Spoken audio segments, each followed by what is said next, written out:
Who sang that? Was that you, Zach? I don't know who was. I didn't know my mic was getting picked up yet. Yeah.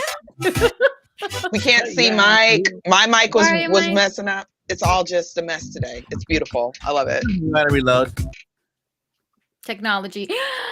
And Mike left Guys, us. welcome to the Mike Odyssey podcast. Sans Mike Odyssey. Just kidding. He's back. Welcome back. Welcome to the Nintopics podcast. It's party time, guys. Give me your best move in the chat. Come on, let's send those emojis.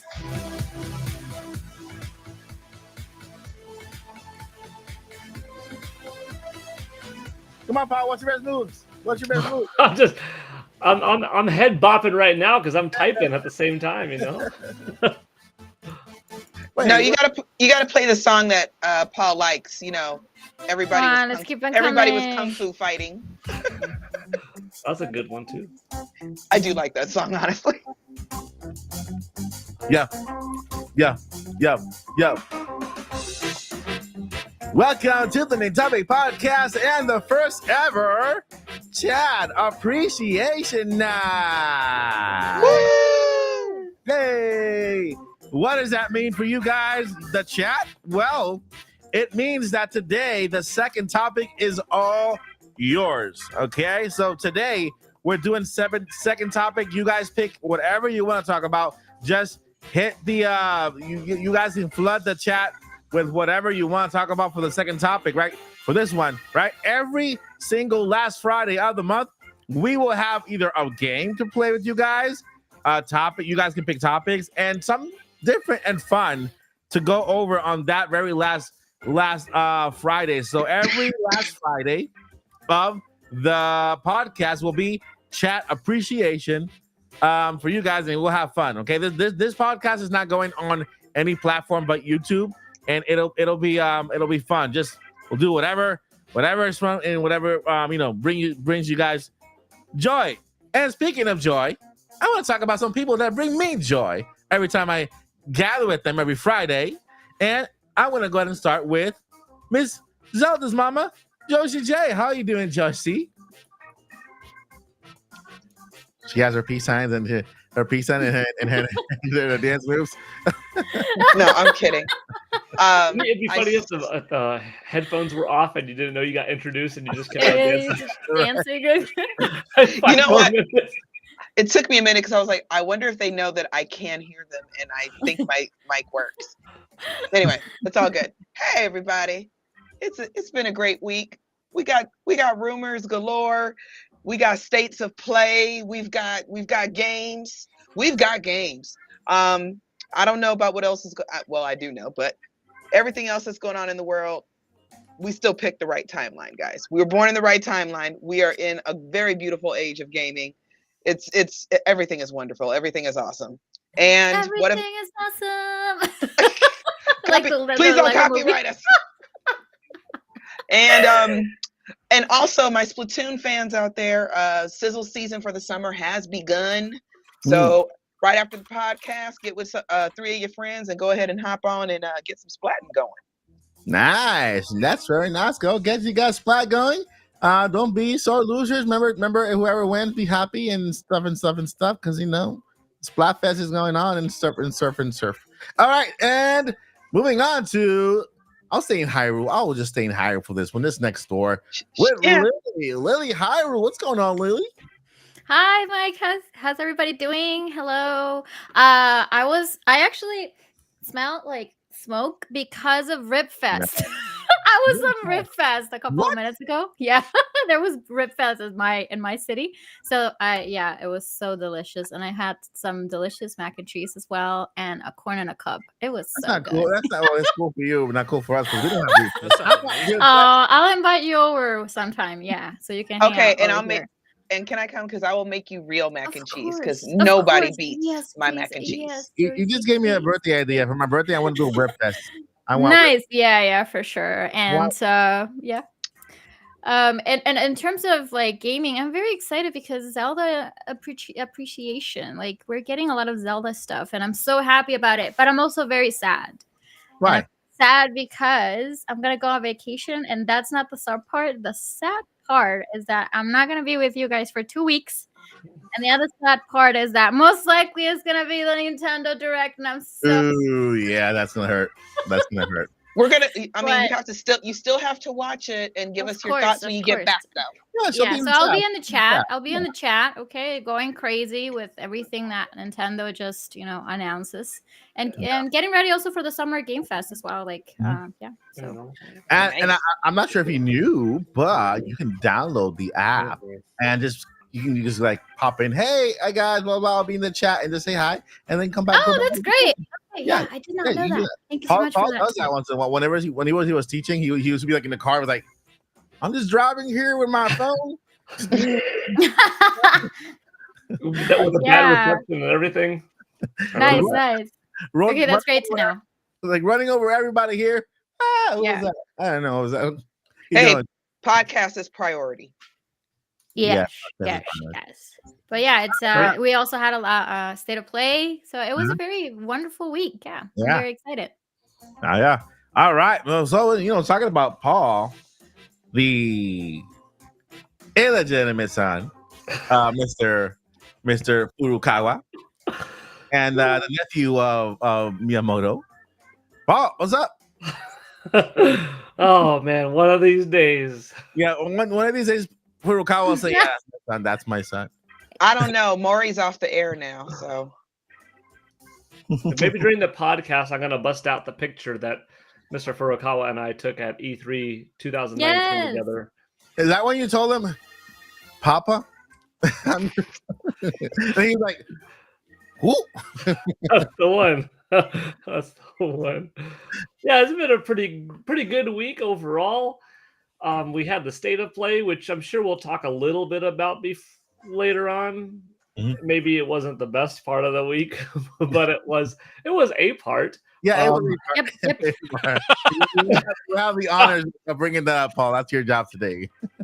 Ooh. Go to play. All right, and we're moving up to Hollywood over here because we have a Hollywood producer in the house / voice actor / animator / film producer / enthusiast / gamer / good buddy / great podcast member / great cook. Hopefully, he'll cook one for us one day. / friend, Mr. Zach, the Mac Hendricks. I was so confused. I was like, how come we're introducing Paul again? Paul is also all of those things as well. How Yeah, is it yeah. going, But we are everybody? talking about you specifically. Yeah. What's up, Zach? Tell us what's going on, Zach. I have just been pretty much working on different film sets all week, doing virtual production stuff, which is cool. So that's LED wall stuff and whatnot. Nice. Ironically, the thing that my laptop is sitting on right now is a Pelican case because I didn't have a good, I didn't have something good for my laptop. And so I got this Pelican case that's got like the fanciest virtual production like equipment in it. And it's just like, yeah, this is a laptop stand now. So it has just been a busy week working on a Batman fan film, which has been really fun. Nice. Yeah.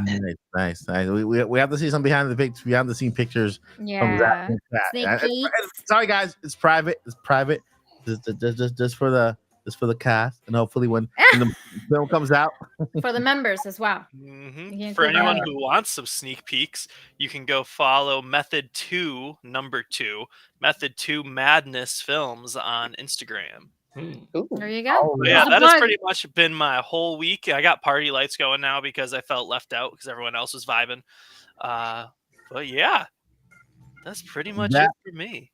That is awesome. All right, my friend. So we have a podcast to run. Well, today is a party podcast dedicated to our amazing chat here today. But before we have a topic to go over, and that's video games, right? Who doesn't like video games, right? We talk about video games, right? Wait, you guys like video games? I think we so. should totally do a podcast together. What's a video game? Trying to decide, do I like video games? I don't know. I'll see. We're What? talking about video games Ah. again. Man, What come kind on. of podcast is this? A Huh? gaming one? I'm I telling you, thought this man. was the coffee podcast. That's why I brought the coffee. I'm not. Really, I have a coffee mug, and it's available. But it's. I'm actually. I have Waterloo in it. That's okay. Cheers, guys. Cheers. Clink. Yeah. Cheers, clink, Yeah. clink. Break the webcams or scratch up the microphones. But what are you drinking, guys, in the chat? Let us know in the chat.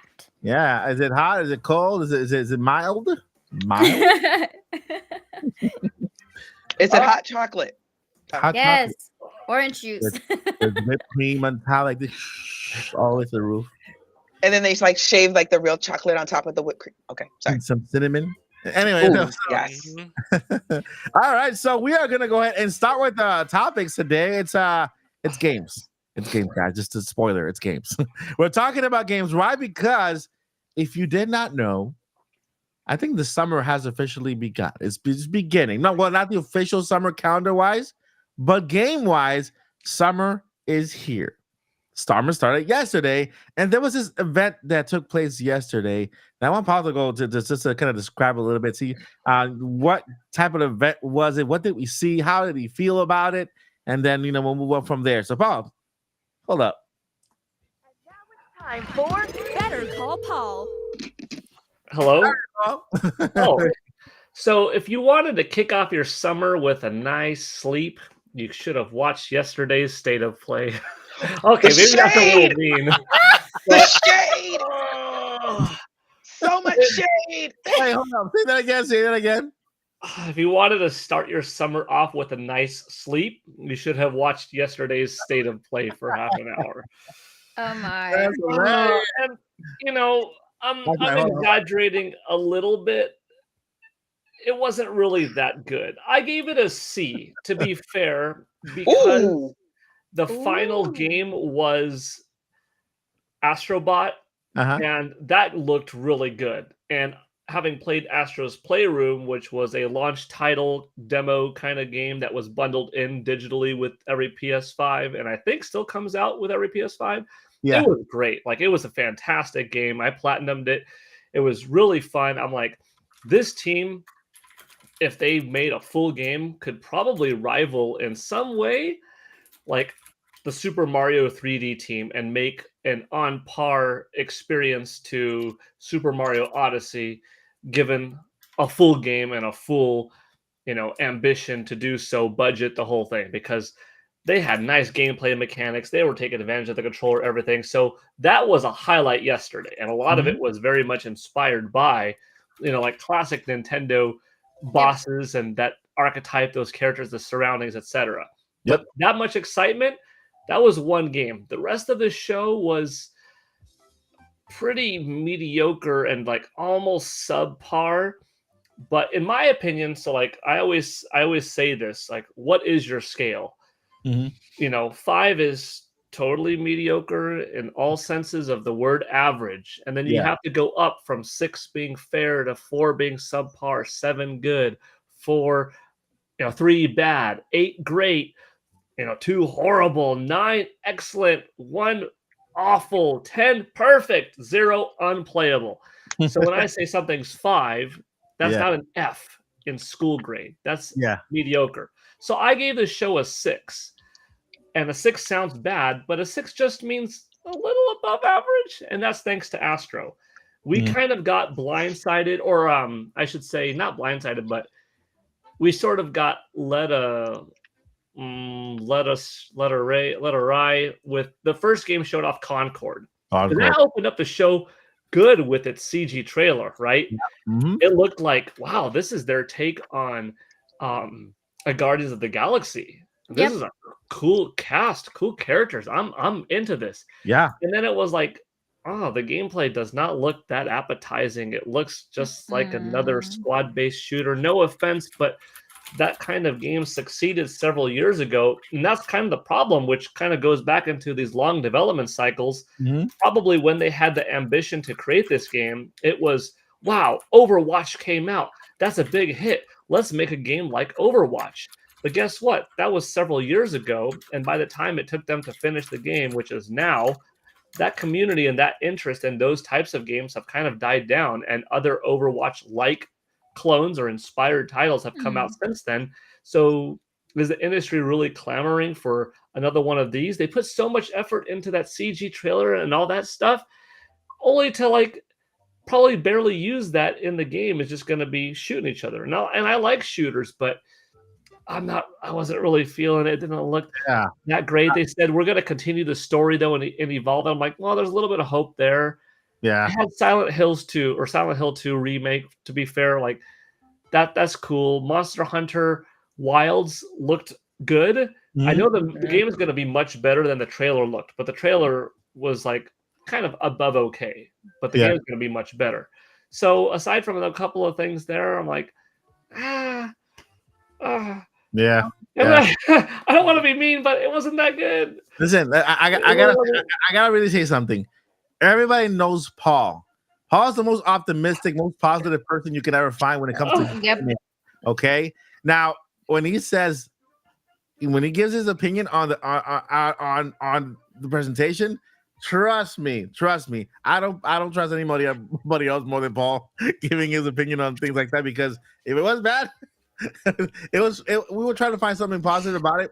And the problem is that in the middle, that middle chunk of games, it's like the same thing Joycey mentioned one time, where you don't know when one begins and the other ends, because they all look exactly the same.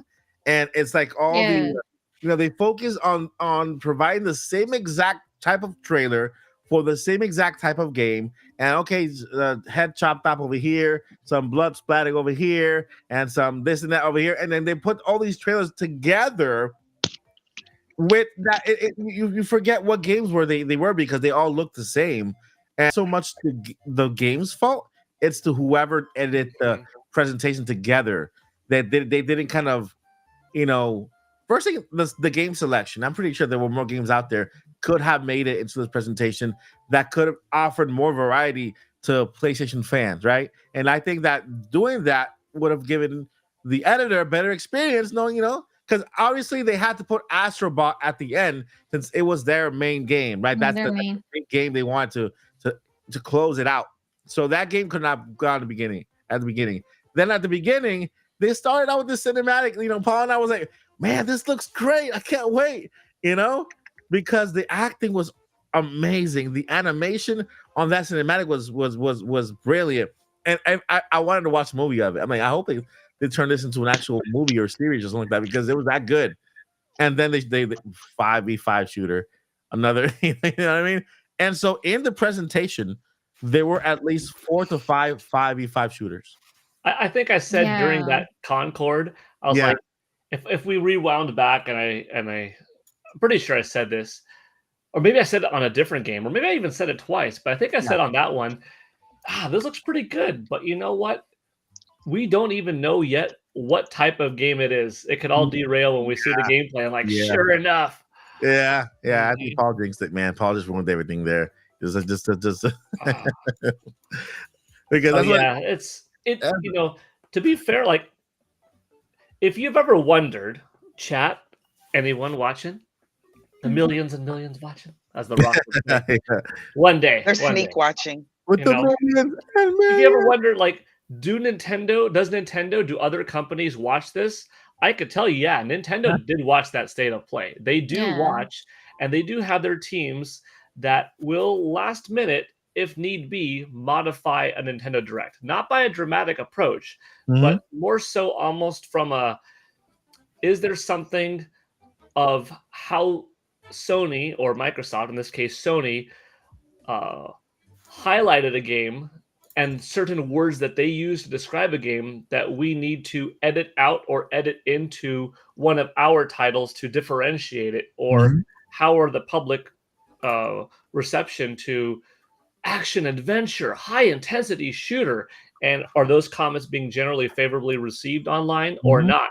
And then how can we last minute kind of change something in a script or have a little bit of a different version? Nintendo does, they do look at that. And like, if I were Nintendo right now and that was my job, I'll like, dude, I'm not concerned at all about this 30-minute presentation. The only thing is, now not everyone at Nintendo knows all things, Yeah. but if I'm a part of the studio that does not know, are we getting Monster Hunter Wilds, guys? We can't tell you that because there are teams that cannot, confirm those things. I Mhm. would be one of those people that says, I hope we get that game from Capcom. Does Yeah. our next system is our next system strong enough to run that? Whereas some people do know whether they're getting it or not. They're Yeah. part of that third-party collaboration team. Mhm. But so if I were Nintendo right now, I'd be like, I'm not concerned with anything that was shown that's going to blow the waters out of our first-party lineup for the later half of the year. And maybe they're looking at Astrobot saying like, okay, Mhm. one thing I do like about Astrobot, and I hope that Nintendo does this, they could make a brand new character and they could Mhm. pull another Splatoon. Yeah. And that would be it's sort of funny, like Astrobot, sorry if I'm taking it too long with this segment, but Or it's kind of like how Astrobot's development is sort of inspired from a lot of Nintendo's own creative IP and titles over the years. Mhm. If Nintendo took a little bit something right back from Astrobot, and that is the heavy reliance on PlayStation lineage and history. Like Yeah. you're fighting against a PS5 console, you're hopping onto a PlayStation DualSense controller, Mhm. you're running around with X's and triangles and crosses and O's and all Listen. that kind of stuff. Parappa the Rapper made it into the game. Okay, if you've been a PlayStation fan, Yeah. Parappa That's the true. Rapper. A Nintendo game, whether it's easy to just put Mario, but you look and see what happened by Nintendo not using Mario for Splatoon. They could have, but they made a brand new thing with the Inklings and the Octolings and all this kind of stuff. And they made a brand new IP and they could sell more merch and they have all that stuff. So instead of using Mario, maybe have some kind of new character that is a collector of Nintendo worlds that you could hop into different cartridges of the past and interact with N64 controllers that turn into jets and GameCubes that are used as weapons to sling around and stuff like that. And because Nintendo has a beefier, more powerful, stronger, crazier fan base that has more games, more consoles, more decades worth, that if you think that the Sony fans that are kind of all over the place because PlayStation is very different now than it was 25 years ago, if you think they like Astrobot and, oh man, that's PlayStation history right there. Think of a Nintendo history game with a similar That's inspiration. Nintendo history. Yeah. Our people, I say our people because I'm more of a Nintendo fan than anything else, even though I do play everything. So like the Nintendo fan, like they would eat that game up. Like I get to run inside of a Nintendo Entertainment System and actually jump on different like little nodes and see like the infamous 72-pin gold little cartridge and have to scrub it and use a blowing gun to like, oh, now I'm creating a game right now, like. Anyways, that's my takeaway would be. Let's get some inspiration from that game because it does look cool. It does. I gotta tell you, the game looked incredible to me. I was like, I want to get it day one. It's available September. Only a couple of months away, 3 months away from the announcement. What month are we in? Tomorrow's June. May. It's the Well, end it's about to be June. Yeah, June almost. Yeah. So and then you might say, hey, why are you guys are Nintendo fans? Why are you talking? I mean, when you guys are on the Nintendo channel, why are you streaming a PlayStation event? Well, if you didn't know, we are actually expecting a Nintendo Switch 2, which have been confirmed that it's going to be shown this fiscal year. We don't know the name of it. We're just calling it Switch 2. But we all assume it's going to be a little bit more powerful. And to the point where we might see a Switch 2 game appear in another presentation somewhere else. So keeping our eyes open for that one game that could, this looks like it could be a Switch 2. Just like that Monster Hunter Worlds we saw yesterday. It looked like, most likely they might have that one for Switch 2 as well. So that's one of the number one reasons we were looking at the presentation yesterday. And not only that, but hey, we are also PlayStation fans. Paul has a PS5 on his end. I got a PS5 on my end as well, right? And we have also viewers who have PS5s, and so yeah, we in the channel. There's no such thing as those console wars. Console wars. We love all gaming as one. I have on my Xbox Series X here, PlayStation 5 here, and I have my Switch right in the middle. And so, yeah, it was a presentation. I'm not gonna even say bad, good. It was a presentation. They did it. They presented something. Astrobot was the winner by far. By far. With that, that was the beginning of the presentation. There's more coming, guys. There is more in store when it comes to video games, and this is where I want to get everyone's. Okay, so basically, if you didn't know, summer has been known now. I think E3 was the one who started this. They Paul was educating me yesterday. He was telling me, hey, E3 was a May thing, and now they moved to summer. And ever since they moved to summer became that well-known thing for games and stuff like that. And so, thanks to E3, RIP, that we have the summer of games now. Summer Game Fest took over, and Summer Game Fest, believe it or not, now they have their in-person too with demos and everything. Summer Game Fest. I think Paul is headed over to Summer Game Fest on Friday. So check his channel for footage because he always gives you a little bit here and there of behind the scenes of what's happening there. You'll see him in his Mario suit with his, and showing really cool stuff. So make sure to subscribe to the channel for that. But Summer Game Fest is around the corner. It is next Friday on the 7th. Okay, there, yes, we will see Switch games. We might see Switch 2 games, although they might not say Switch 2, but they can say Nintendo's next gen system because the system has been confirmed by Nintendo President Furukawa. So what is keeping them from saying, you know what, this game is coming to Nintendo's next gen system and not the current system?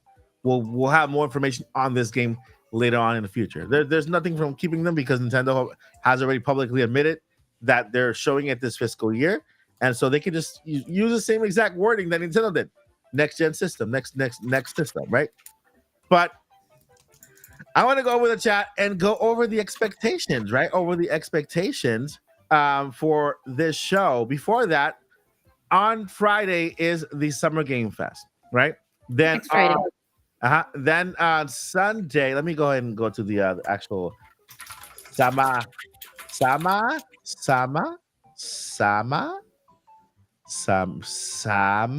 on, keyboard.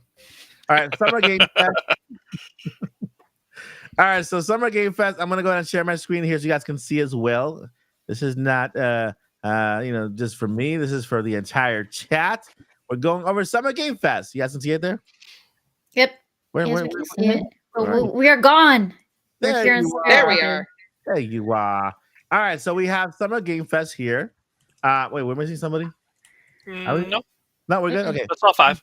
So Summer Game Fest is right here. All right, so that gave me an idea. Like high five, right?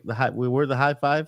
Well, not the high five, but like not high, guys. It's like we're 5, so it's like high five. Anyway, moving on. We are here at Summer Game Fest. It starts on June 7th, as you can see here, and here we have the schedule. All right, so Summer Game Fest on the 7th. On that same day, there's Day of the Devs as well, 4 p.m. Pacific time, 7 p.m. Eastern time. Then we move over to Volvi's 15th birthday. I don't know who that is. Looks like a little poop. And Future Play Direct. Never heard of that either. Wholesome Direct is nice, cozy. That's one thing that we're looking forward to. Wholesome Direct. I think Nintopics is going to be is an official streamer of this, so check him out. Wholesome Direct on June 8th.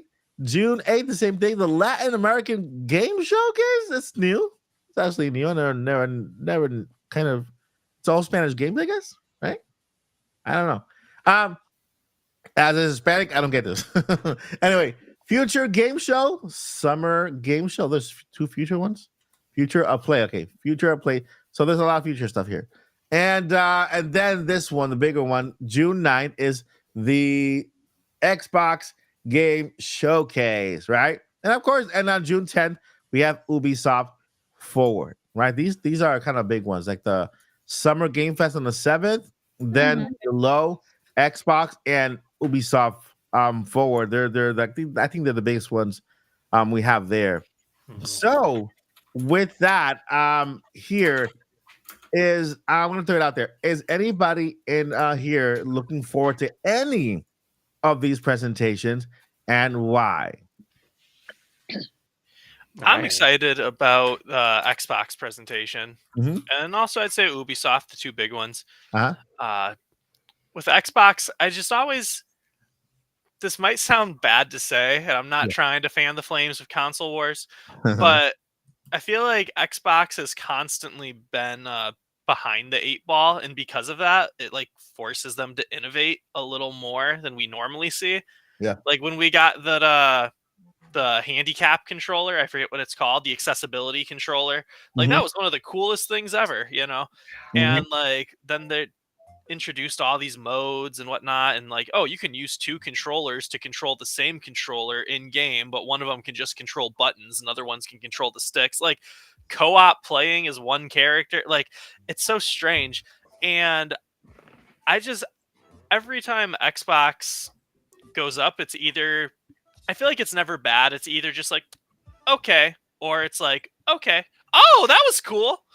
So yeah, I'm excited to see what's going on with Xbox, especially with the Switch 2 coming out. Yeah. You know, like I feel like they're just in a position more than ever. There was rumors that Xbox was done making systems, you know?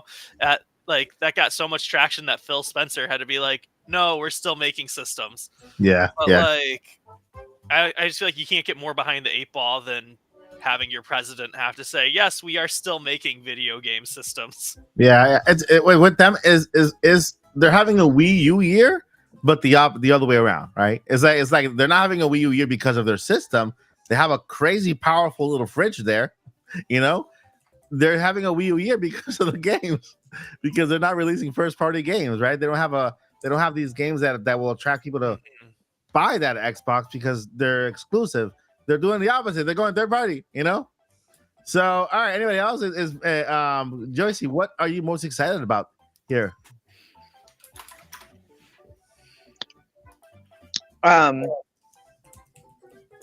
Games. Joycey looked at this and said, "None of this plays Zelda." Yeah. Yep. Well, I didn't say exact. but isn't there like Yeah, cat cadence? Hyrule Cadence of Hyrule. Yeah. That would still only be at a Nintendo Direct because you know how Nintendo is about their IPs. So here's my thing. Yeah. Here's my spiel, and I'm going to include my thoughts on State of Play as well. Yeah. I'm not. I say this all the time. I don't really care about graphics, frame rate. If it runs and it's fun, I'm gonna have a jam with. I'm gonna have a great time. Y'all know I love Bayonetta, but I also love like Mario Rabbids. So those two don't go in the same category. So I'm excited for. I like the presentations. I can look at it from a technical point of view and say, wow, that was a great presentation. And I can enjoy it that way. But as far as, am I going to be opening up my wallet? I might, you never know. But as of this moment, so far, Sony hasn't had a game that makes me say, I am running out to get a PlayStation right now. I have to have this game. PlayStations are cool. I'm glad that these games exist, but they're just not necessarily for me. But I'm glad these games exist. And I think one of the things that we have been hearing a lot for the past few months, quiet as is kept, loud as it is, graphics aren't the only thing that make a game. When it comes to graphics, you know what I mean? I expect that out of like a Spider-Man. Okay. I don't need as beautiful as, what was it? Astrobot? What was it? The game they ended with? Astrobot. Yeah. Astrobot. As beautiful as that game is, and it's so gorgeous, does it have to be extremely perfect? I would have been happy if it wasn't. So that's kind of how I look at that. So when it comes to Summer Game Fest, it's more of, I'm excited for presentations. I'm excited just to see what's out there. I never thought I'd be a Bayonetta fan. I never thought I'd be an Astral Chain fan. I never thought I'd play a Mario Rabbids. I was always, the usual suspects on Nintendo. just regular Mario, regular Zelda, those types of things. But it really, Switch generation has really got me on the lookout. So I will be watching, but the question is, can they grab me? So I'm excited in the sense of presentations. And shout out to whoever brought up Digital Revolver in the chat. I'm so sorry I did not write your name down. But Digital Revolver, I don't care what you feel about their games. Their presentations are lit. They are always hilarious. They're a little edgy, but they're always hilarious. So if nothing else, they're just fun to watch. If nothing else. So yeah. So that's where my excitement is. And then for everybody else who are excited about the games. Interesting. Sorry, did I put you to sleep? No, you didn't. No, you didn't. No, I'm actually looking here while listening to you, kind of looking at the presentation to kind of, put what you're saying with this what we're looking at here. And Lily, what excites you most about these presentation? Are you looking forward to any one in particular? Well, I guess I'm on the same boat as Joycey, to be honest with you. Every year when it comes to Summer Game Fest, I'm just waiting to. I don't really have high hopes because most of the games are not going to be something that I'd be looking forward to. However, it's always great to know exactly what's coming soon and what they're currently working on. But if you go into the events, I'll say that I'll be more interested on the Day of the Devs because there's going to be indie games, independent games, and reveals and stuff like that. So I feel like that's, and also like the basic stuff, right? Xbox and USO Forward, I think. I would also throw in there probably PC gaming show, but I'm not really into PC gaming anymore. But again, it's always like just for you to know exactly what's coming, and if there is a video game that's going to be released that grabs my attention, then I'm excited for it. Then that's the case. So I'm usually not expecting much. It's just like, let's see what's new, and if anything caught my attention, then great. If not, it's totally fine. I had a good time. There were bunch of presentations, or bunch of news, or a bunch of new games that I might be able to look forward to. So yeah. That's usually and what if this is the Summer Game Fest where you find your next big love of a game? Right. Yeah. This could be it. Exactly. And that's pretty much what I'm expecting every Summer Game Fest. I was like, yeah. That's good. One day. Take it away, Paul. At Summer Game Fest, I'm hoping for a good surprise. Last year, I was satisfied with what was there.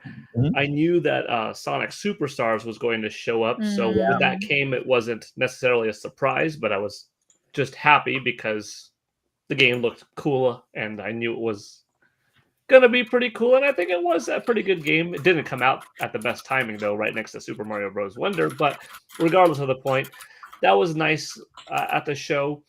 Mortal Kombat 1 having a good presence, Ed Boon being there, Nicolas Cage coming out, having like this crossover with the Dead by Daylight, and it was pretty fun. What I would hope for at this show is, that surprise.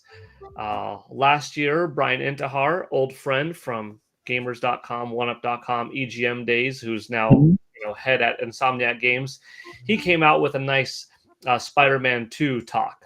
So could Sony show up with Wolverine? That would be epic because Insomniac Studios is a really talented group of folks. And I think that if they had Wolverine footage, especially, you got to think about it, Wolverine, or Deadpool and Wolverine, rather, comes out in July. So kind of going on that, hey, in 5 weeks, the character that's going to be hotly anticipated in the new movie, well, here's the first trailer of that same character in a game that's still a ways away, but we're going to show it. That brings some synergy in marketing. So Wolverine being shown off at Summer Game Fest would be awesome. And then beyond that, just any kind of surprise I'm looking forward to. Sometimes these events are a little samey just because the kind of audience that they attract are kind of a mature audience of primarily first-person shooter involved, squad-based shooter kind of folks. And, I'm a diverse gamer, so I play those titles as well, but you want to see kind of a variety at shows. But I'm still looking forward to the event, and plus going is always cool because you're around peers and friends in the industry and meet new people. For the Xbox showcase, I'm an old school Rare guy, so anything to come out of Rare would be terrific. But Man. the likelihood is just so little, and Microsoft Rare? has so many studios. Diddy Kong Racing. Well, they wouldn't do that one. Wouldn't that be crazy though? Oh, actually, you know what? I won't omit it. Could you imagine, Rare and Nintendo and Microsoft? I mean, well, they all team up to do this like co-launch of something on Xbox and Nintendo Switch 2 at the same time. Like that would be nuts. But Yeah. we know Perfect Dark is in development, but we haven't seen it since that Game Awards like 4 years ago. And then we heard some troubles behind development, but Perfect Dark would be the game I would want to see from Xbox, because Perfect Dark on N64 is still very high on my list of like favorite games of all time. And Perfect Dark Zero was good, but nowhere near as good as the original. I think we might see a new Doom. Like Microsoft owns so many IP, but I think they bit off more than they could chew. I agree. They acquired all these studios. They have so much, and some of it shouldn't be a surprise. They've had Rare for 20 years, and they've used so little of their assets of Conquer and Banjo-Kazooie and Blast Corps and Jet Force Gemini and Perfect Dark and Battletoads and Killer Instinct. Yes, they have used them, but so sparingly, and that they never stopped because they started right when they got on Xbox after leaving N64 GameCube early on. They would have captured that Nintendo fan base and have evolved them as they got older and built up a powerhouse of the last 20 years. And then now that they acquired, Bethesda and Activision, are we going to be seeing Crash Bandicoot and Spyro and Tony Hawk, which are all under the Activision brand? Or are these going to fall apart because they bit off more than they could chew? I think Microsoft has the potential to do a lot of good, but they have to shift things around. But I'm still looking forward to the event for what it's worth. And Ubisoft too, because I would like to see a little bit of the next Prince of Persia game that's being developed by the Dead Cells team. That could be cool. And the next Assassin's Creed set in Japan, play on that one. So I think the month of June is pretty hot. Oh yeah, that's the one that we could potentially see. I'm not even gonna say anything because that game always lets me down when it comes to predicting. Get it wrong. You gotta believe, Mike. Gotta just believe. I'm tired. I'm tired. See, no, that wouldn't be exclusive. But what you excited for on here, Zach? I already answered that. Yeah, he did. You did? Yeah. But I will just y'all. say, going off of what Paul just said, and also what you said earlier about how Nintendo should borrow from Astrobot, I feel like the easiest, just listening to you list everything that Xbox owns, like Smash is done. Nintendo's got the giant roster fighting game of all your people in it. But like, you can do something like that in not a one-on-one fighting game. Like, there can be some big adventure game where Crash runs into Banjo, you know what I mean? Like, that would be so iconic and so easy. Like, it's low-hanging fruit, but so many people having Battletoads in that, like, that's just such an obvious answer. And it's just a good rival. Like, I think about the Subspace Emissary and Brawl and like how it was a big adventure. Something like that, its own giant RPG, or not RPG, almost like a platformer adventure game with all of these characters in one giant quest. That would just make so much money, and it annoys me that it doesn't exist. That's Microsoft's exclusive Kingdom Hearts. It's taking Final Fantasy mixed with Disney, but you're doing it with Xbox that now has freaking Doom Guy and Crash and Spyro and Tony Hawk and Banjo and Conquer and Battletoads and like everything you said. It's so easy. But see, it's the Nintendo fan that likes that game. would the Microsoft fan base that is a little bit younger, that didn't grow up with the nostalgia of those characters and doesn't regularly play Zelda and Mario and isn't looking for the new Banjo, would they appreciate it and like it enough? You know what I mean? Yeah. Or are they so accustomed to this point, Forza, Halo, Gears of War, Yeah. squad-based shooter, Game Pass, is that the mindset that they wouldn't even appreciate this awesome $200 million budget game that we were just talking about? Yeah. I don't know. But it could be something that Nintendo fans would then be like, dude, I got to get an Xbox for that system, for that game. Yeah. I mean, I think that's what Astrobot is going to be. I feel like, yeah, they made the game. It's done. It's called Astrobot. Before it was Astro's Playhouse, which was like a demo that came with the console, so that you can test have the feedback on the controller. Now it's Astrobot. That's it. That's the actual name, the first name of the actual game. It convinced me to buy one, and I already had one. So I'm looking forward to that. When it comes to the actual game presentation, what I'm looking forward to the most is now that I'm more involved, and Paul and I are more involved when it comes to creating presentations like this, just talking to developers and seeing the excitement behind their games and how they're happy to show their games. It's like it gave me more of appreciation for these events, right? And so I'm like, man, Summer Game Fest, they won. We're gonna get more games. My day right now is Day of the Devs. That's indie. That's what we're going after as well. Indie Mania, So that I'm gonna look forward to that one. Looking forward to see what games they have on there, because I've spoken to many developers. All right, and they say it's so hard to even get to Day of the Devs. So hard to get in there, and it's like a lottery for them. It's a lottery to get into a Nintendo Direct, an Indie World Showcase. It's like a lottery, and so many of these devs never end up getting anywhere, and they try to promote their games on their own, and they can't.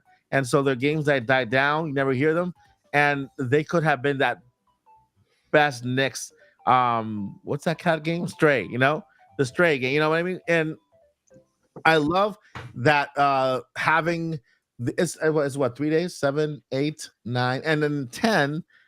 Ubisoft is not necessarily part of Summer Game Fest, but they added it to the website. And so I would say it's 7, 8, and 9. It ain't right.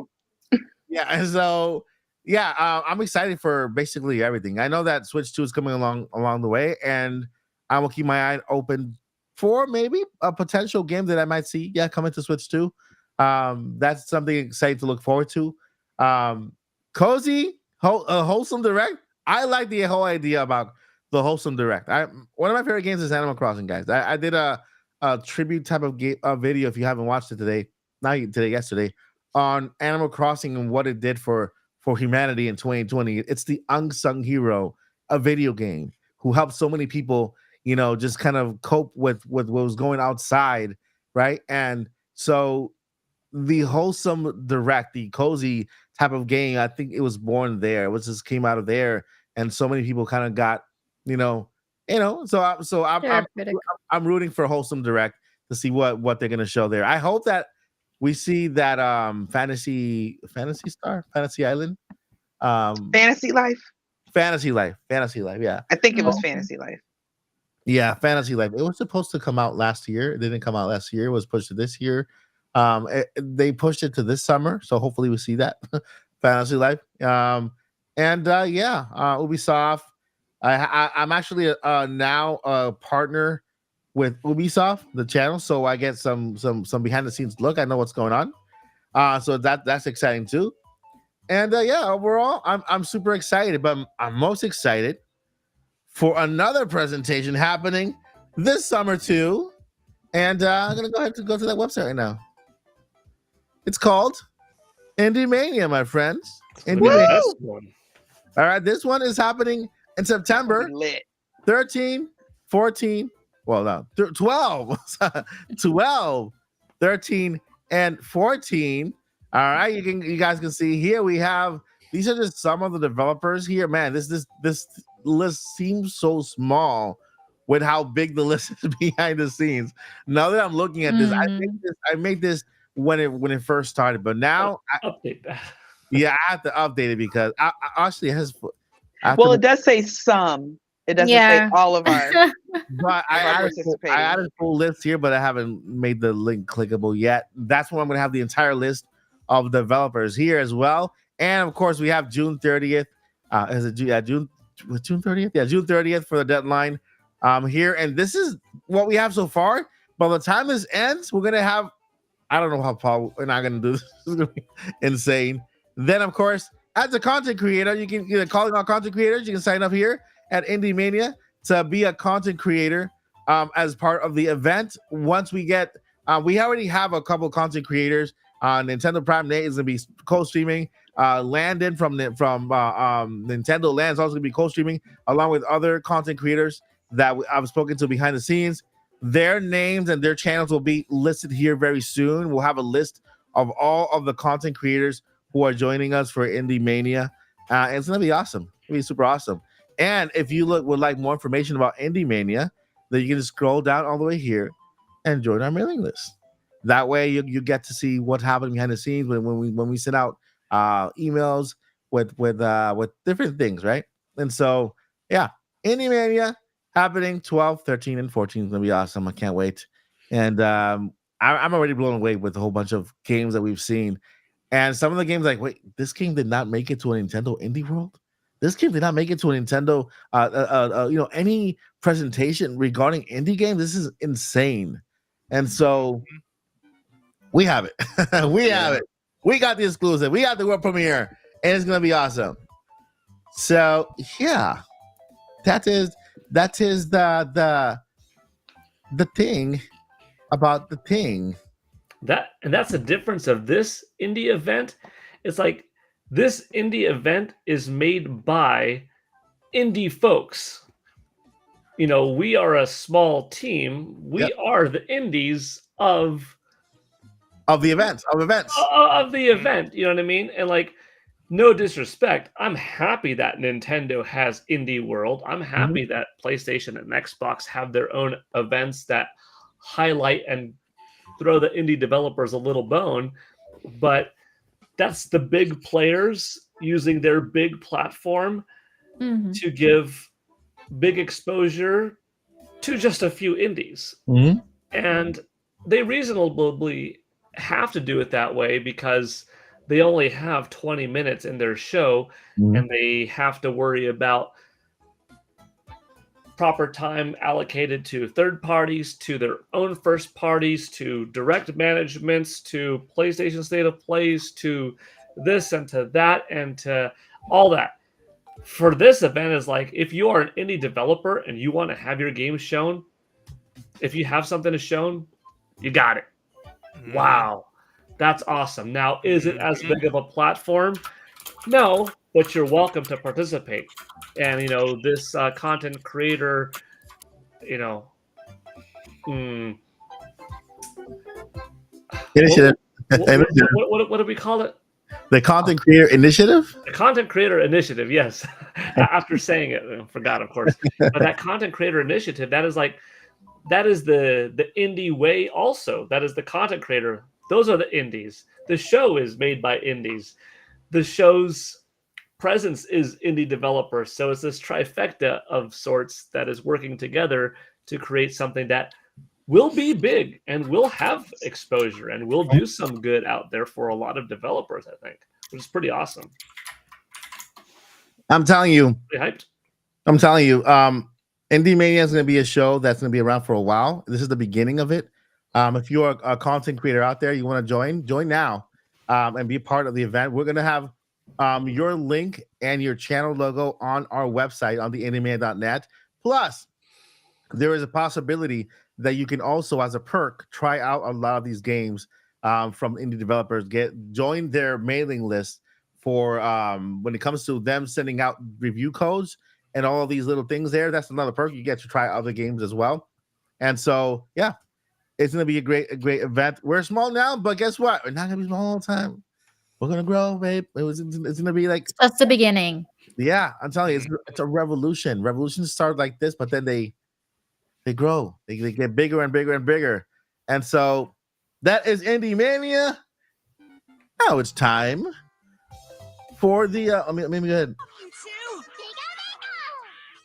That's not it. That's not it. That's it. There we go. Now it's time to join the party with the chat because chat, it's your turn. It is your turn. You are the 1, 2, 3, 4, 5. You are the sixth spotlight spot on our podcast. Let me go ahead and boom. There you are. You are the spot on our podcast. And it is time for you to lead us into the discussion. You guys are going to choose a topic. What do you guys want to know more about? This could be, guess what? This could be about where Paul lives, his address, his social security number, his bank account. You know, like I just need a credit card number. Yeah, credit card number, right? It could be all the NDAs that Zach is under right now. He could just tell us all about it. It could be about the coffee that Lily's getting right now for all of us, and including you in the chat. And yeah, you guys are the ones who will direct this part of the podcast. Topic 2 is up to you. You see how that rhymed, right? I like that. Pretty good. Pretty good. Topic 2 is up to you. So, can I read something that is in the chat? Of course, yes. It's a Zelda question, so I must. Yeah, I knew as soon as you were like, "Oh, I want to read one." I'm like, "It's the Zelda one." Is there any? I mean, let's be honest. Does any other game really matter? Yeah, they all matter. I'm just saying. No, it doesn't. No, it doesn't. No, it doesn't. We'll edit that out later. We don't want the others to know. Seriously, Christopher asked a question for the panel, so not just me. When we get to the, it keeps jumping a little bit. Okay, sorry. What do we think of the rumors about the Zelda-centric game coming out? One thing I want to say is that is a rumor. We don't know anything's coming out for sure. To be perfectly honest, everything's a rumor until, I don't care if even Pioro says it. It's a rumor until the actual devs like announce it or whatever. Nintendo, okay. Yeah. Yeah, like Zelda, it's lit. I'm always excited for Zelda. I don't care what it is. I will be honest, going by the rumors, if it's supposed to be allegedly a Zelda, from Zelda's perspective, it's going to be her game. I hope that somebody at Nintendo has been watching. I know somebody at Nintendo's watching us and took the idea that I've been saying for a very long time. If Zelda's gonna be a main character, it needs to be her own game. Yeah. Her own way of doing things, her own way of doing puzzles or whatever the combat or whatever the gameplay is gonna be. It needs to be a story from her point of view, and it needs to go along with the rest of the Zelda lore. But it's from her point of view. What I mean by that is don't have like Zelda like out in space doing something that has absolutely nothing to do with who she is as a princess, what she is to Hyrule. Yeah. Make it clear that no, this is Zelda who has like Link as her appointed knight. You know what I mean? But I would be very excited for that. All over. Awesome. It would be awesome if it were like a prequel before Link came along, and then all of a sudden it's like her journey and into discovering her true self. She's like the daughter of goddess Hylia, and so like little things. Not exactly. She Hylia inhabits her. Oh, okay, so it's like a reincarnation. So it's like it's Hylia in the flesh in a way. But Zelda, the human part of her, doesn't exactly know that. That's why she always trying to unlock powers and fighting Ganon with powers and stuff. Yeah, I got it. The only way I see this happening, Zelda being her own character in the game, which is kind of the most realistic way, is in a Hyrule Warriors type of game that has to do with Tears of the Kingdom, because Zelda goes back into the past, and that's where she is the main character there, with all of the imprisoning warriors there alongside her. And so I see a Zelda-led game there where she is the main character with all the other characters there trying to fight Ganon there, and maybe have that in another timeline, like what they did with Tears of the Kingdom, or with Legend of Zelda, the Breath of the Wild one. And then, I haven't beat Ganon, in that one. or do something like that. But that's how I see things going when it comes to a Zelda LED. I would love to see a not a standalone alone. I think Link should be there in the background, just kind of following her like that. And then Link, leave me alone, Link. Yeah. I don't know if I want. That's awesome. I don't know if I'd want Link there because it's Zelda's story. Yeah. But I would be okay with if we did the thing like Tears of the Kingdom did, like Skyward Sword did, where we run into Link at different intervals, but we can't stand there and chit chat. I would like that. And then at the end of Skyward Sword, it showed parts of Zelda's actual journey because you didn't get a chance to interact, sit there and just interact with her. Like they were both always on the go. I don't want to spoil it for Mike, guys. That's why I'm not saying everything. No, I know this. You're gonna love Skyward Sword. You're gonna absolutely love it. But I actually like that idea. Maybe they do Skyward Sword Zelda edition, like from her perspective, the entire game from her perspective until maybe the very end. But one more thing, and I want everybody else to chime in, especially Lily, because she's like my castle mate. So in Hyrule. But another thing I would like is if they did Zelda that way, but gosh, I've been doing this all day. Been like train leaves the station and then it stalls. I'm very, very tired, guys. I haven't slept in like 2 days. I'm very, very tired. I haven't gotten a lot of sleep lately. But when I think of it, I'll tell you in a minute. I'll be right back. I'm gonna go close my window. All right, not going far. All right, so I'm gonna look. I'm gonna look at other. Did anybody else catch any other questions in the chat from any other issue? Let's see here. Bumini, Paul, Narrow, not.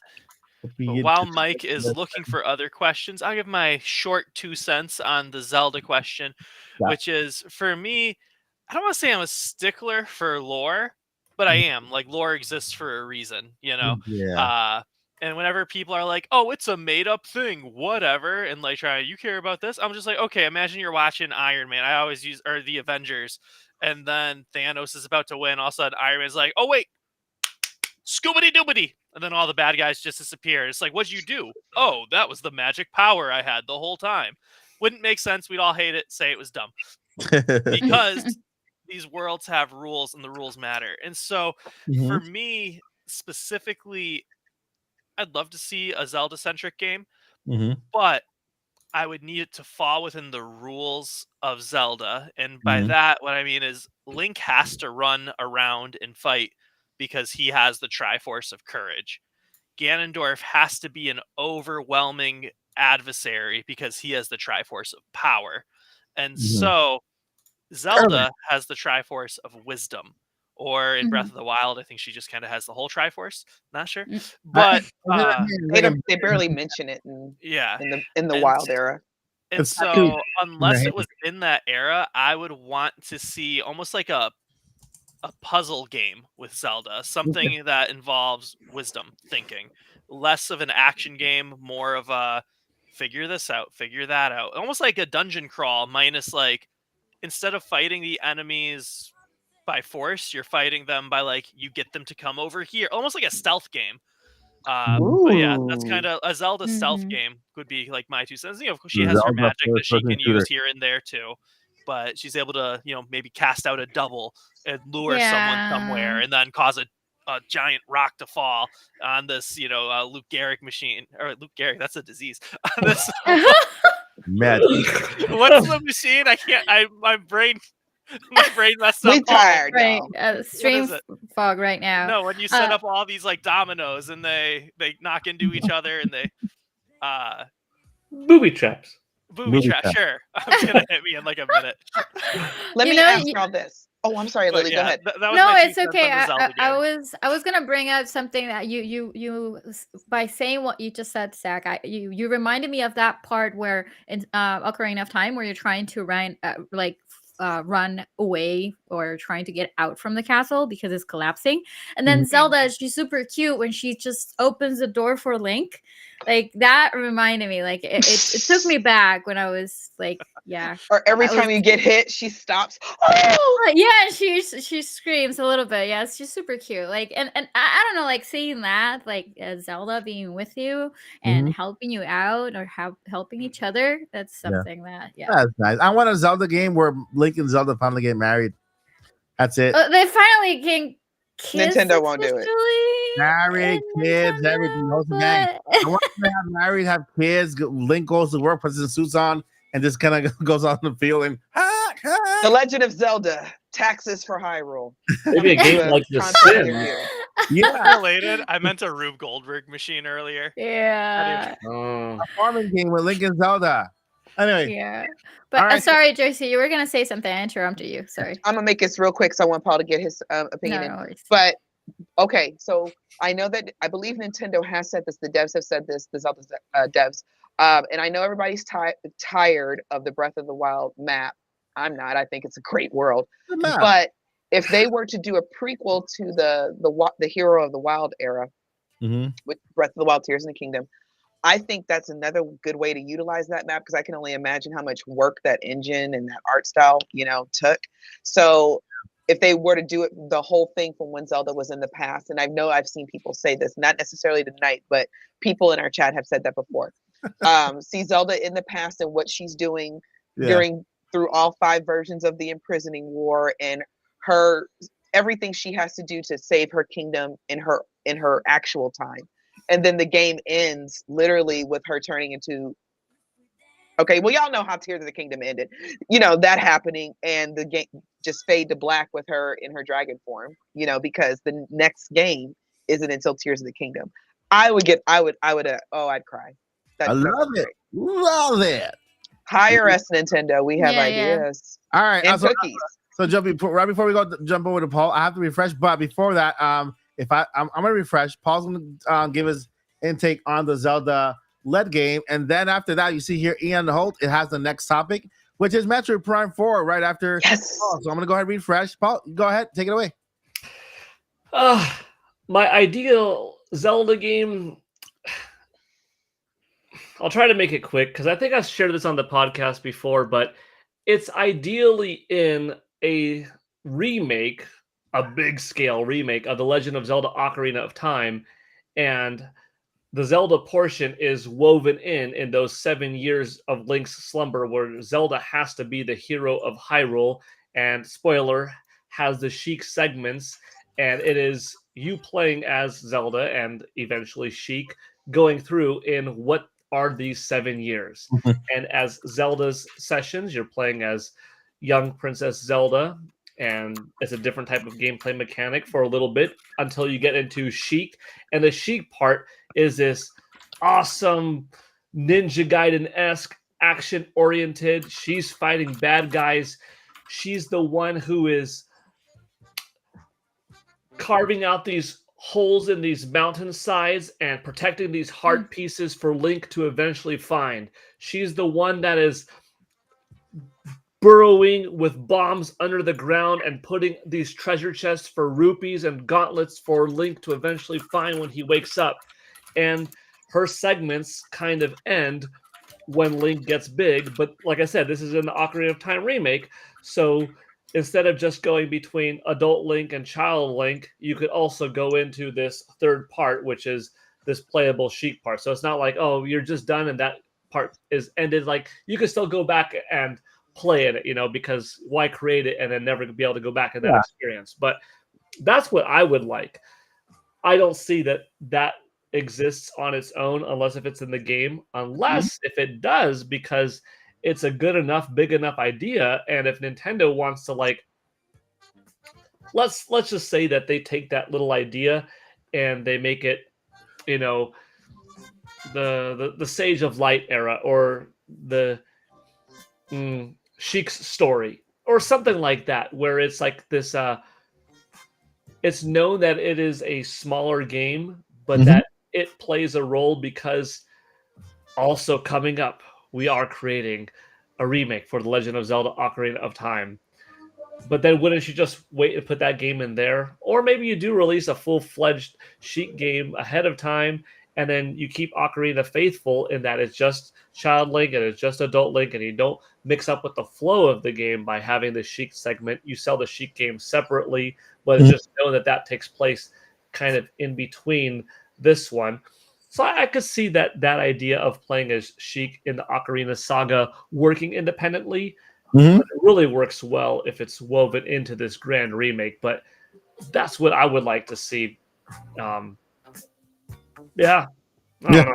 That's awesome. That's awesome. It's awesome. But with that Lego Zelda set coming out, the Deku Tree on September 1st, I think it really increases the likelihood of some type of Zelda game of some sort coming out this year, because gosh, it's just piggybacking on the and look at it. It is Ocarina of Time, Deku Tree, and Breath of the Wild. It is. Yeah, it is. They could have chosen Wind Waker and Breath of the Wild, or a couple of other variants, but they chose Ocarina and Breath of the Wild. So that they're the two most popular games, right? Breath of the Wild and Tears of the Kingdom, kind of like same Deku Tree, and then the fan favorite for another tree will be the Deku Tree, which has a bigger presence, right, in Ocarina of Time than any other game. Am I right? The Deku Tree's presence in Ocarina, yeah. Is the Deku Tree a bigger presence in Ocarina of Time before Breath of the Wild than any other game? Like plays like a main part, like you have to go in it, fight. I think so. In Wind Waker, he's pretty important. Yeah, as well. But I really love the fact, now that we're talking about the Lego set, that they added the Deku Tree sprout in it, which is, I mean, whoever played Ocarina of Time, the Deku Tree actually, dies, and spoiler alert, and you kind of get sad because they're pretty much, that's like their parent figure for the Kokiris, the children of the forest. And then after you go into the forest temple, then a little sprout, it's there, right? And that's a Deku Tree that we see in the Wind Waker, which is awesome. So I love that. That part was so cool. I appreciate that spoiler. I'm kidding. I didn't want to say it, but I acknowledge what Lily said, so I'm glad she said it. So we're moving on from Zelda now. We're moving on from Zelda forever now for the rest of the year. All right, so before we get onto the next topic, which is Metroid Prime 4, I want to go ahead and acknowledge his Clifford Favors, the super chat $5. Thank you so much for your support. This question goes for the entire chat. I've already read it, and I want the chat to answer in one word, one name, like off the top of your head. Not one, not two, not three. What game would you have on your phone for a cell phone ringtone? So I'm going to start real quick with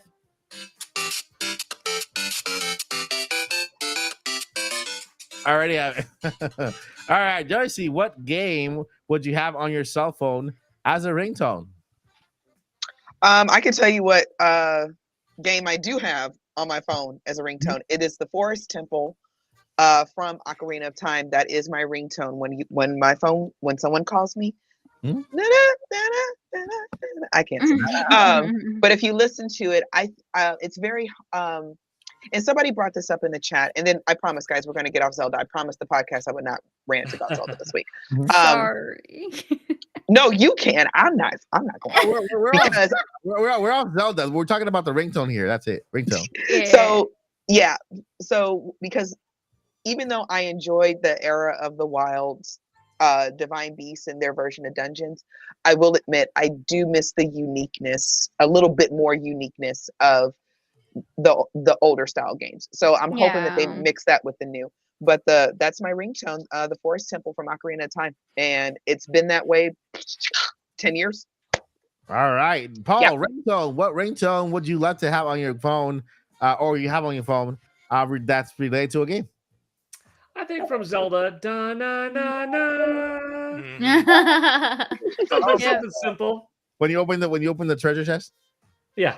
Okay. You got a phone call. You got a That's like a text message, right? You have a text message, right? All right, Lily, what kind of ringtone would you have on your phone? Well, I have one already. Mhm. And the other thing is, here it is. Nice. And I have a funny story about that because actually this song got me a job, which was wild because I was in an interview and it was for something not video game related. And then the girl who was interviewing me, I just got a call and I had it wasn't on vibrate or anything like that, so it wasn't on silent. So she heard the song and she was like, "You like Zelda?" I'm like, "Yeah." And then I got the job. I was like, "Okay, Zelda got me a job. That's really neat." But Zelda saves lives. exactly, I think, because she also loves Zelda, by the way. But I remember like when we were very young, we were kids, and we were starting to get the cell phones and stuff like that. Well, because for your newer generations, we weren't born with the cell phone, we weren't born with a tablet. Yeah. And I remember that we used to have those kind of ringtones on the older phones. Yeah. And I got very excited of hearing Super Mario Bros. Ringtone because for me, growing, especially as a woman in video games, it was kind of difficult because not everybody believed that we kind of like women can actually play video games and stuff like that. It was a little bit harsh in like those years. And I got very excited that my cell phone had that. But if we were to pick a most used ringtone on a cell phone, I would definitely go not just with Super Mario Bros, but I would go with Tetris. The main theme will be like the ringtone because I remember that too, and I was like, yeah, that's really cool. Tetris is lit. All right, yeah, Mr. Zach, the Hendrix. As far as my video game ringtone goes, hey, listen. Zelda once again. Nice. So I do think Zelda's the answer to the question. I could see Tetris, but four out of 5 of us who, granted 2 are specific Zelda fans, but 4 out of 5 of us were like, oh, Zelda ringtone for sure. Yeah, that's cool. I'll stick with Mario. I'm good with Mario. Hey, Mario is amazing. The music. I've never played a Mario game. After the SNES, the first one kind of doesn't count, but the first one, the one from SNES on forward, the music has never ever been anything less than like just great to just listen to. Yeah, right. Mario has the music's always awesome. Fun fact: I don't think I've ever had a video game ringtone. Now that I think about it, but I definitely have had dun dun dun dun dun dun. Power Rangers. Oh yeah. Oh, I know I recognize that. Everybody had that. I think I had that too. All right. So next topic, we gotta get up here because we want to cover as much as we can. The chat is leading. As this is Metroid Prime 4. So Metroid Prime 4 is the topic for the next, I'll say, 5 minutes. We'll do 5 minutes on Metroid Prime 4 so we can move on to another topic and then get to as many as we can from the chat. So the big question is, Metroid Prime 4, will we see it?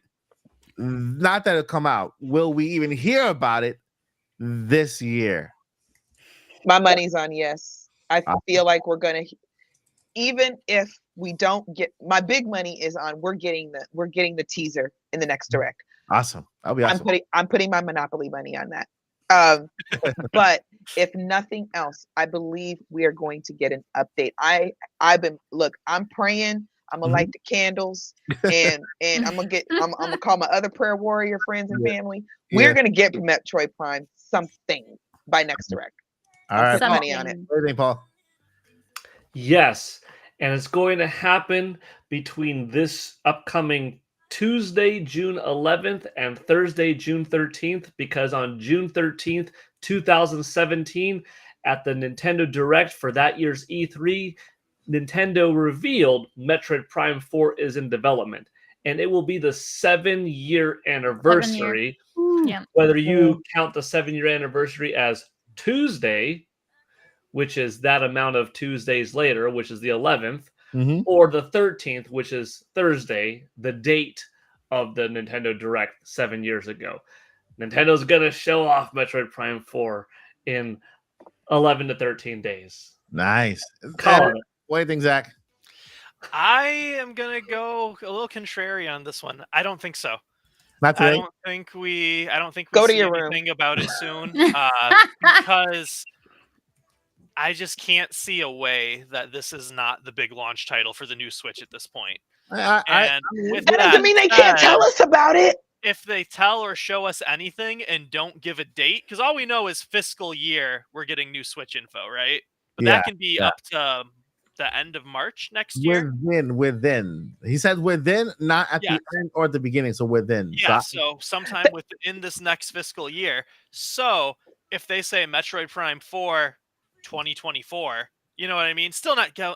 Then we know the Switch 2 is coming out in 2024 and they haven't announced it. I If they say think that's Metroid fair. Prime 4 2025, then we're like, okay, Switch 2 for sure isn't coming out until 2025.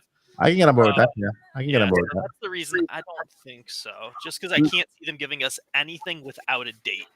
All right. Lily, what do you think? Metroid Prime 4, will we see it this year or hear about it? Hear about it? Yes. Hear about And adding a little bit more to what Joycey and Paul just added as well is to I will like it to be or for it to have a Tears of the Kingdom treatment because we have been waiting for it 7 years now. So to have something specifically just to give us something like very little things throughout what's the remainder of the year and also to know exactly when is it going to be released. I do agree with Zach though that I don't really think that Metroid Prime is going to be like the launch title for the Nintendo Switch 2. I totally agree with that, especially because Metroid has a very strong community, but it's not as well known as, you know, Mario IP or Zelda, even Zelda, because Zelda has always been there, but it hasn't been that big before Breath of the Wild. So Breath of the Wild pretty much connected everything.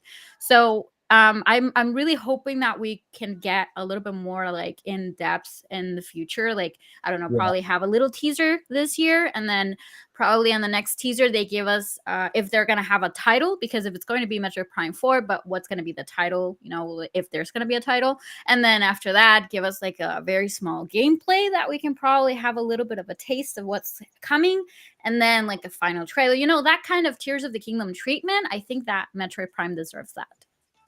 Can I say one more thing? Yeah. Can I say one more thing? Yeah, go ahead. Because my vow is if we get anything Metroid Prime 4 this year, not just by next direct, I'm buying all the Metroid games. But aside from that,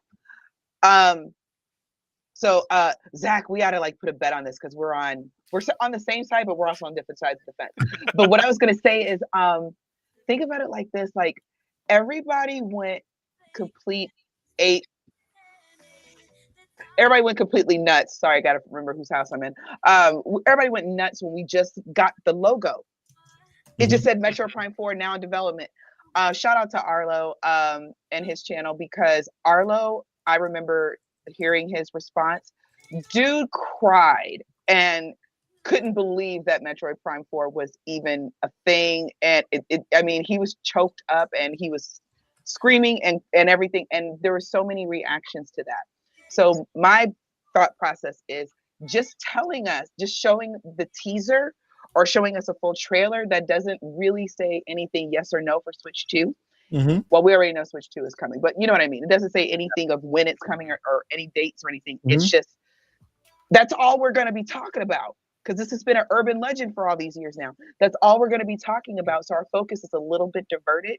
And then when Switch 2 launches, we'll get the big Mario 3D. Mario doesn't need a whole lot of extra. It's just new Mario. Everybody buys it, right? And then I think that that's going to be the serious game, if you will. And that's when we're going to see the full, you know, Zelda treatment. Like, we're going to see Metro Prime 4 everywhere. So, yeah. All right. We have a super chat here from Joycey James. So we're going to go ahead and go. We're going to travel to Hyrule just a bit more because we have a super chat. Thank you, Joycey, for supporting the podcast. We have the OTT. What's OTT? Ocarina of Time, right? Ocarina of Time. For the June Direct, then Zelda Chic, Ocarina of Time coming to Switch 2, more Zelda. That would be awesome, though. That would be incredible. It's like because we get the remake, and that's what we're going to, and then a Metroid Prime 4 teaser or trailer at the June Direct. That's going to keep us all talking. And then by the time Switch 2 comes out, we actually get Metroid Prime 4. I know we're getting a big 3D Mario, so I'm already got my money saved. I'm ready for that. And then we get the Ocarina of Time Sheik's tale or whatever they want to call it. Yeah. So Joycey, because this is your question, this is your super chat, and then this is your I want to ask you a particular one question. Yes. What if they take Ocarina of Time, they make it into a bigger game, and they split it into parts like they did With Final Fantasy Final VII. Fantasy 7. Final Fantasy 7? Confession, is this a safe place? Yes, go I ahead. I haven't played any of the Final Fantasy games, but I one day will. As Yeah. soon as they come to Switch.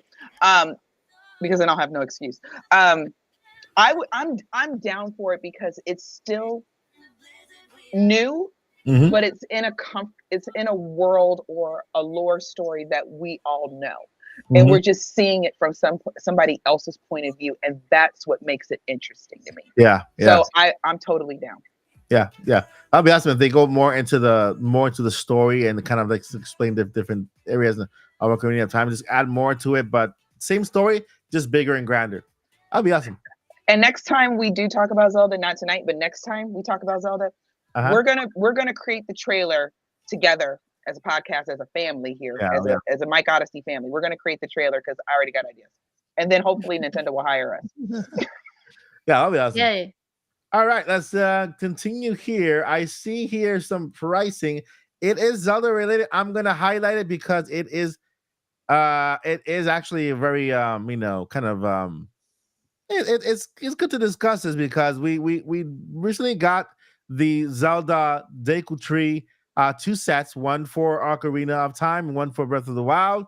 And yeah, it's $300 for the actual set.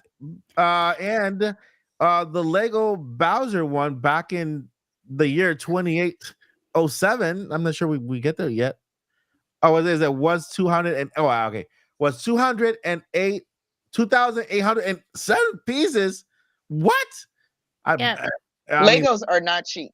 Oh no, period. They're not. And then we have 2,500 pieces for the same amount of money. I don't think they care about the pieces. I just think they care about the IP, what it is. Yeah, it's the IP. Yeah, the size of the actual whatever size it is, because I'm pretty sure the Deku Tree has bigger pieces onto it, like the eyes, the face, the nose, whatever. And then again, the Lego Bowser one, which I'm pretty sure has more pieces to it because Bowser is just little intricate pieces here and there. But what do you guys think about the pricing though? Like, what do you think that that the pricing, and it's the same exact pricing as the Nintendo Switch, by the way. Yeah, it's I want to add it there because I do want to jump in there because I actually pre-order it, and Canadian dollars, it's actually 340 something, 369. So I ended up with taxes, it was 440 Canadian dollars. Oh my God. Yeah, that's how that's how expensive it is. Now, Joycey did mention something, and everybody knows in terms of Legos for adults, they're very expensive, super expensive. Now, the other thing is that this is a 2-in-1 set. You're not getting Deku Tree and Breath of the Wild. You're getting the whole pieces for you to start either with the Deku Tree from Breath of the Wild and then Ocarina of Time, or you can do mix and match. That's pretty much what you can do in terms of what you're having, right? And like Nintendo will definitely continue and keep on going and making more Zelda Legos after the Deku Tree, because it has been working for Mario and for the kids, right? Like for a younger audience, believe what's going to happen with the bigger audience and stuff. And if you go into the Lego website, like you have a bunch of bigger IPs, and they are ranging between that amount. Like, but Paul did mention something very important: the pieces. For the Lego Bowser, you're getting more pieces, and this one it's only 2,500, 2,500 pieces, and it's $300. But I don't really think that's. I mean, the reason why I bought it is because it's gonna be my first Lego set officially. And being Zelda, it's even better. Of course. But I do believe that it's overpriced. I do believe that it should be at least, I don't know, let's say $60 or $50 less than that. And that's very minimum, of course. If it were like 100, then 100. Like it would be okay for $200 instead of $300. But let me say this though, and it's funny. I was having a similar conversation about handbags the other day, I do love handbags. Because here's the thing, you're not going to necessarily buy the Deco tree for your 2-year-old who's still throwing Legos everywhere, right? And it does say that it's not for kids. So 0 through to 3 years old. No, it's not for them. It's not suitable. And then there's that too. You're buying something like that probably for your 10-year-old or and up, because that's something that they can start to appreciate, and you can start their gaming part of their gaming collection, that sort of thing. But I also want to talk about quality. There's a bunch of different types of Lego bricks knockoffs. And not Lego. Yeah. And true. And people are like, oh, it's the same thing. If they're 2 years old, yeah, it's the same thing, because they're just going to throw them around and not really do anything, right? But when you are talking about making actual Lego sculptures or whatever they're called, you kind of do want to go with name brand. So what you're getting in this Deco, tree, you're getting quality and you're getting Zelda. So you're actually you're paying for the quality and you're paying for the name. But it's once you put it together, it's going to stay that way. You don't have to worry about it falling. I mean, unless something really crazy happens, you have to worry about it falling apart.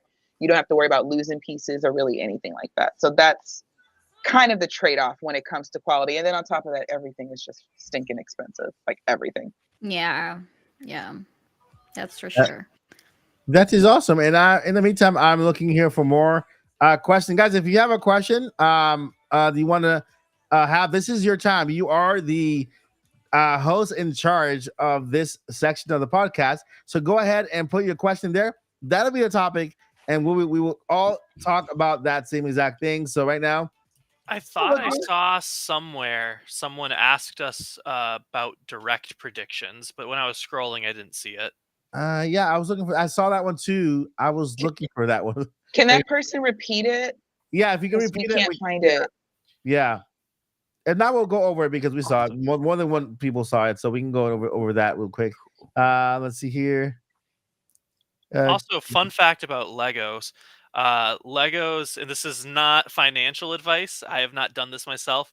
But historically, investing in Legos, and I don't mean the stock, I mean actually buying the sets and like putting them in.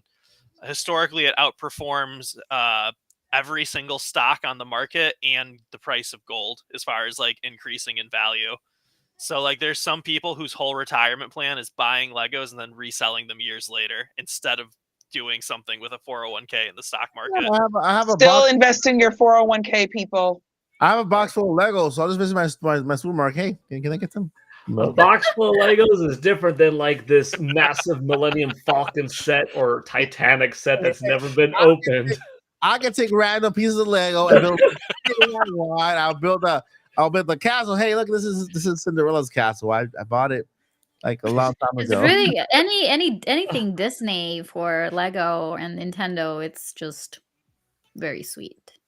All right, cool. So that we'll answer that question. What do we think we're gonna see in this Nintendo Direct? I'm gonna start with Mr. Zach Hendricks. What are your predictions? Let's say your top 5 games. Let's go there. Top 5. Okay. So my predictions are honestly the easy one is the Zelda rumor.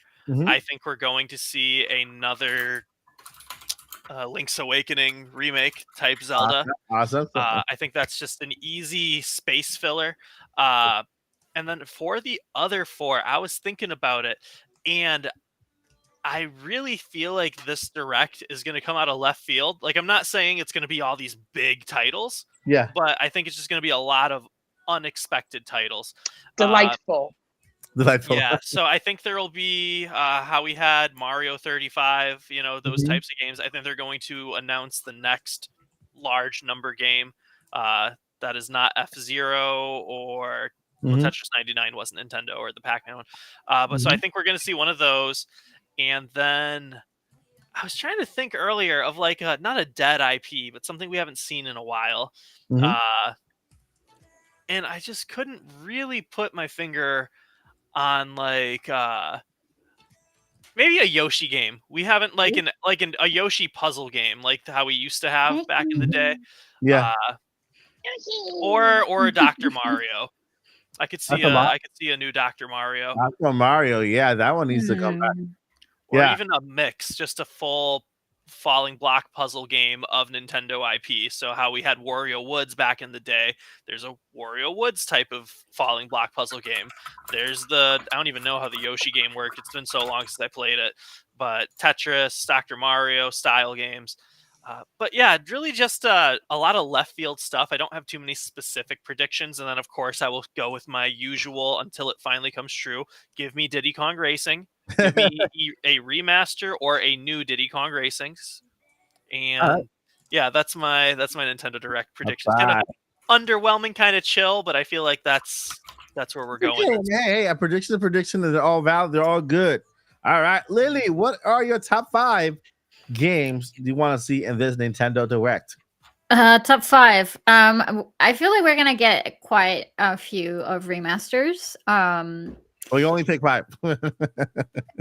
Yeah, but I'm gonna go with of course the Wind Waker HD. But I feel like I feel like if they were to announce something, I feel like it's going to be available very soon. Like I feel like Nintendo has been sitting on them for a very long time, and they have been waiting for like the proper time for you to release it.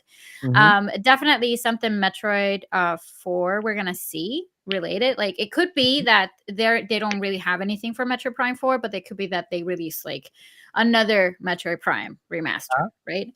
So I'm gonna go with that. The other one is we were discussing this last week as to what other games we would like to see remake with newer engines. Yeah, and I mentioned something about Luigi's Mansion. Because we're gonna have Luigi's Mansion 2 HD. I feel that it'll be nice to have Luigi's Mansion remake and not an actual remaster, if that would be the case.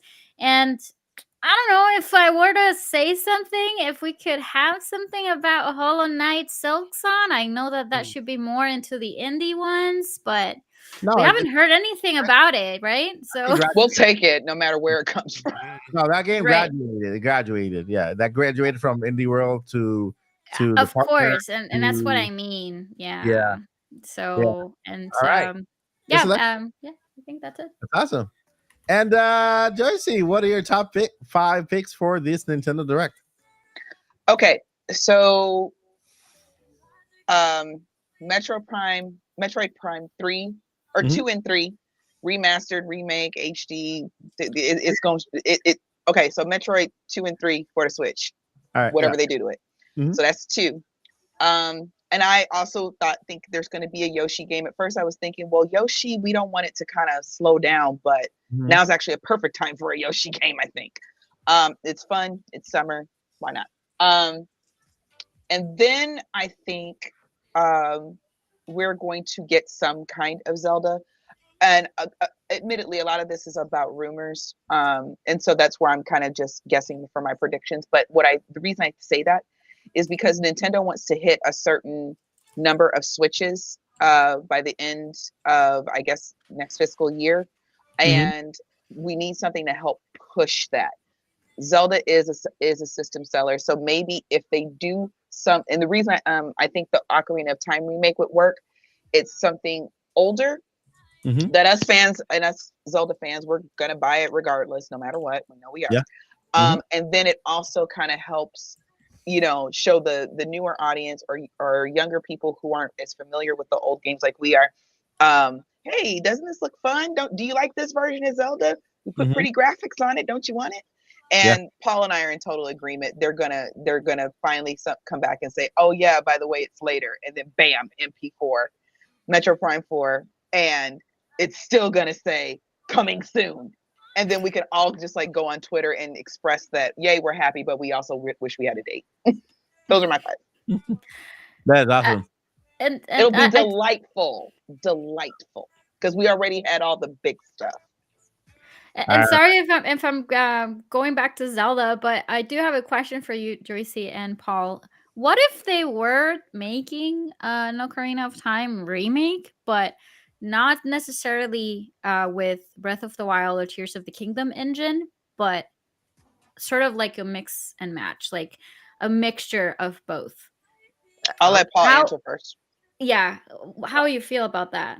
I would either like it to look like as close to replicating the artwork that they had for the game in the original promotional work. I mean, I don't have any posters up anymore in here, but like when they first showed off that game in the Nintendo Powers Electronic Gaming Monthlies, their own posters, you saw really good looking Link versus Ganondorf fighting, or Link with a bunch of bokoblins and stuff like that behind him, and it was just awesome. So kind of like that sort of artwork, which would be a polygonal slash hand-drawn kind of esque looking artwork, kind of not quite Twilight Princess meets Wind Waker, sort of like that, kind of like that, or just go full-blown hyper-realism Wii U Zelda trailer from E3 2011, bust that out with this hardcore Ocarina of Time.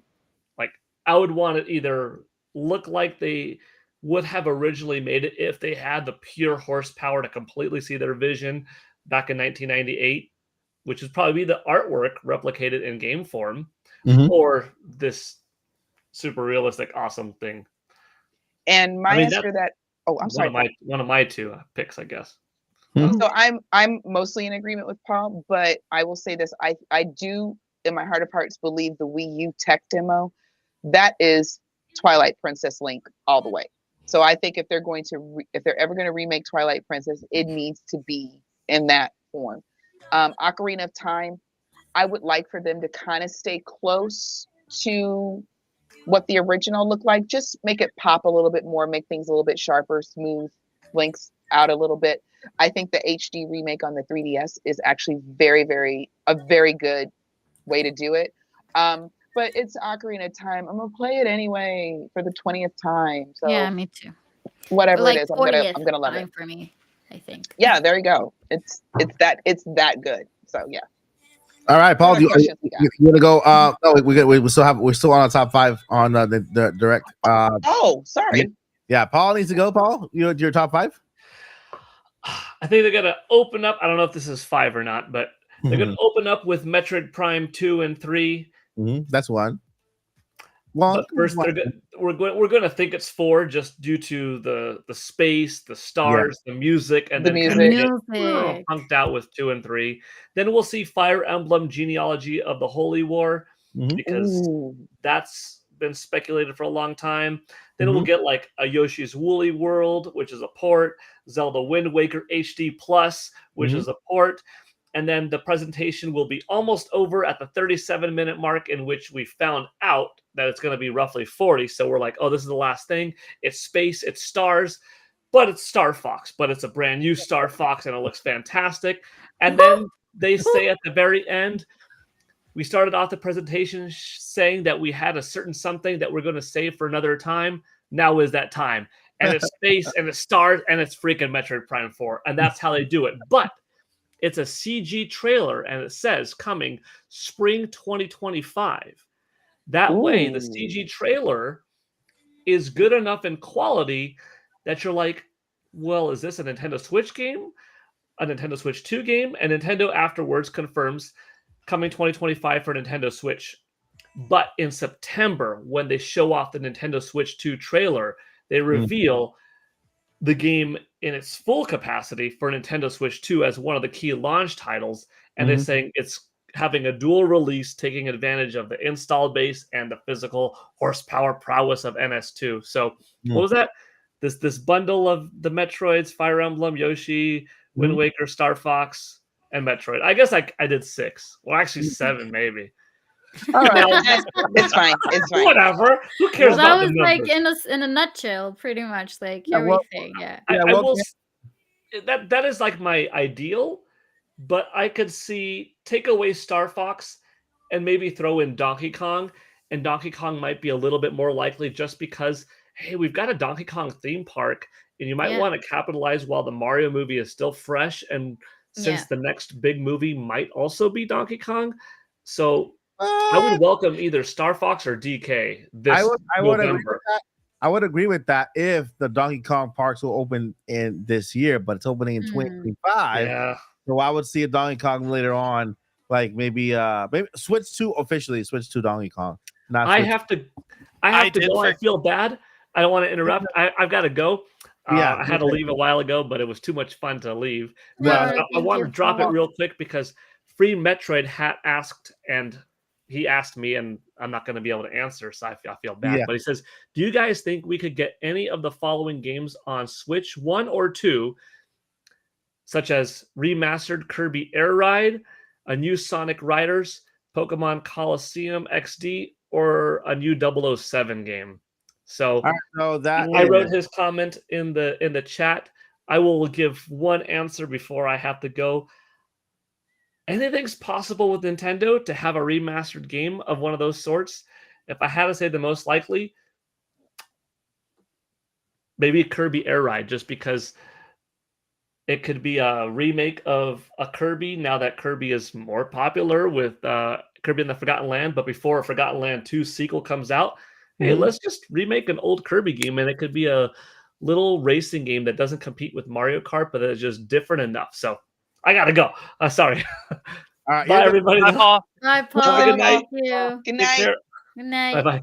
all And right. now that I'm that gonna- Paul's gone real quick, I hope he's still listening. Oh Wait, my I God. wanted to. There was a question in the chat though. But I gotta do my 5. I gotta do my 5. I know, but it's not a different subject though. I was trying to get it in before Paul left, but anyway, he's Oh, listening. I'm sure he's listening. Okay. Go ahead.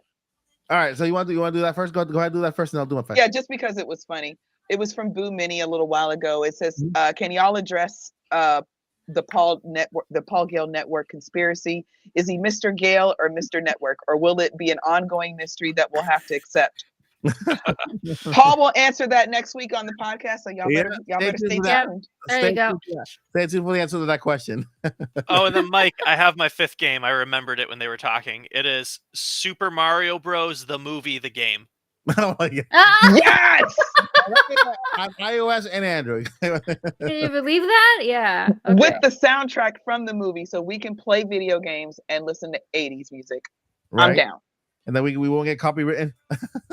Yeah. Oh, that might be a problem. Okay, so you can't live stream it. So, Mike's 5. before we got to the Paul Gill question from who was it, from Boomini, was it? That was Boo Mini. I think yeah. it is. Yeah. That was his question. So my top 5 really quick is gonna be Nutshell, one Zelda game. I could care less which one it is, as long as it's a remake or port. Mario Odyssey, Mario Galaxy 2. The other one is Metroid, of course, Metroid Prime 2 and 3. Gonna make it there, or 4, whatever. Metroid. The other one is I'm gonna go with Animal Crossing New Leaf. Just because that game is on 3DS. Couldn't play it. I want to play it on a bigger screen. New Leaf. And the 5th one is going to be, I don't know, maybe Star Fox, like a new Star Fox game, or a Star Fox remake, or a port, or a mug, maybe a mug, Star Fox mug that glows in the dark. Those are my top 5. So you want some Star Fox, is what you're saying. Yeah, Star Fox is good. Something Star Fox. Yeah, Star yeah. Fox. Yeah. All right, so right now we got this Boomini question, and Joyce, you want to take that question? You want to go ahead and Where is it? it's I highlighted. It's I this one on highlighted. the screen, but that one was from, I think it was from Blue Free Meanie. Metroid Hat. Free Metroid Hat was the one Okay, that. so free Metroid Hag, free Metroid hat. Hat. That's the way I said hag. Sorry, hat. Okay. All right, so yeah, I'm so sorry. I honestly don't see it. you don't see it on screen, highlighted.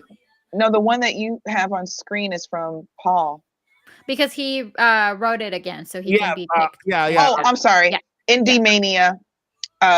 Okay, so for Free Metroid Hat asked, do you guys think we could get any of the following games on Switch 1 or 2 remastered? Kirby Air Ride, new Sonic Riders, Pokemon Coliseum, and was there another one, or just those 3? Pokemon, And that's it. That's it. Coliseum XD. I would just I'll go ahead and answer right now, real quick. I will take all of it.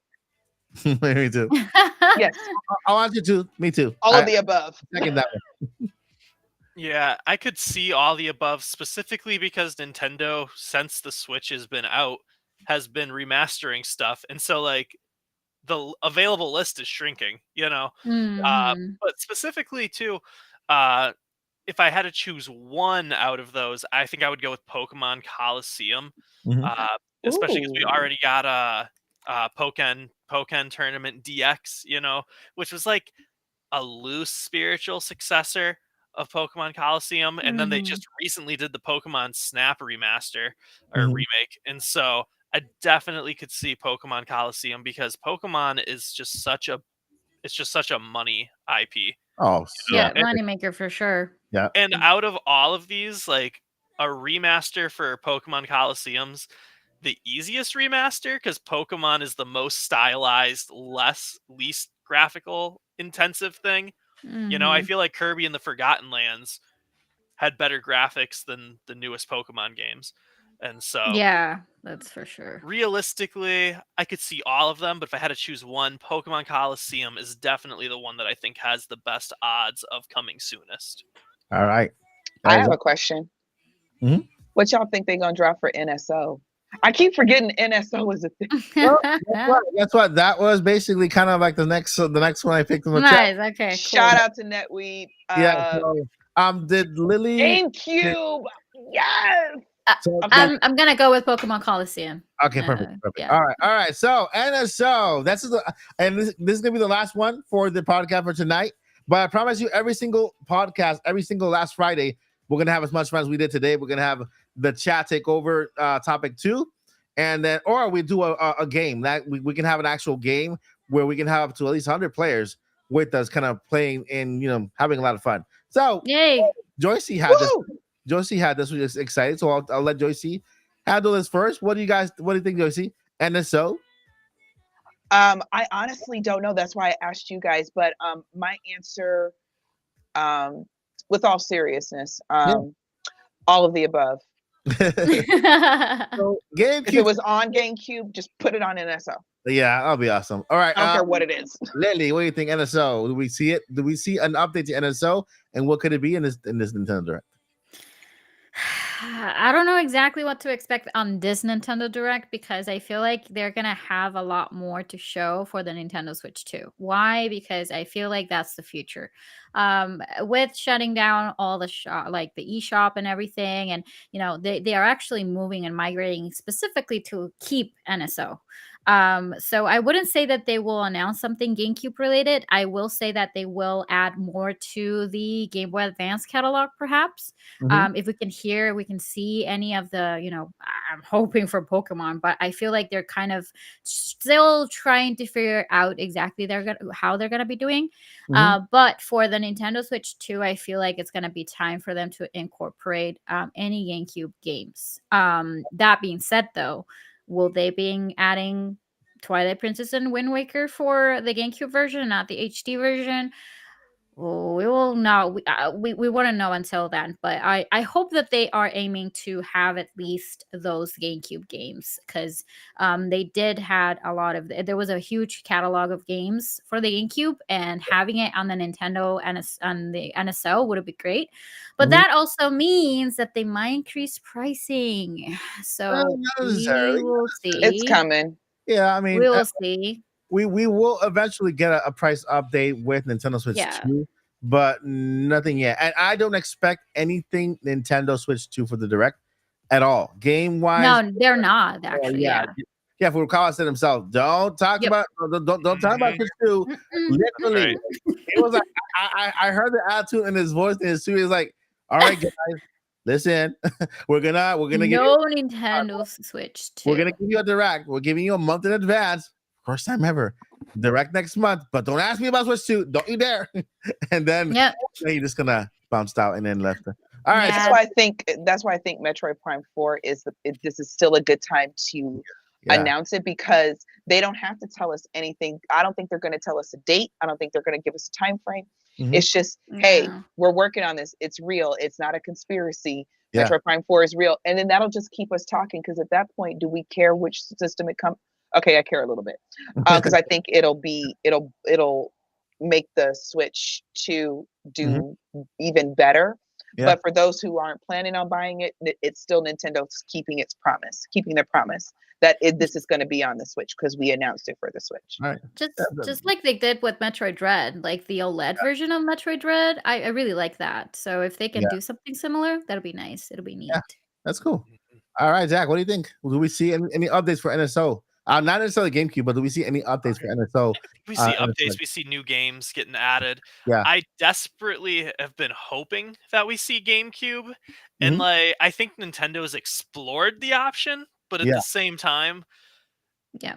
I feel like GameCube can go either way. I want it. I think it would be a good choice, but I could also see them not doing anything GameCube for NSO because Mhm. those games are so much more similar to modern games than like N64. You know, where Closer. it's like, where it's like, Good point. no, we're gonna re-release this like as a remaster and make more money off of it.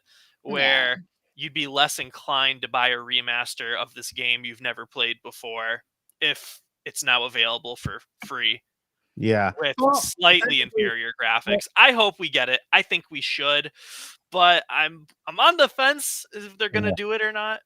Yeah, I'm gonna tell you. I'm gonna knock you off the fence here, and I'm gonna tell you. Look, GameCube will eventually come to NSO.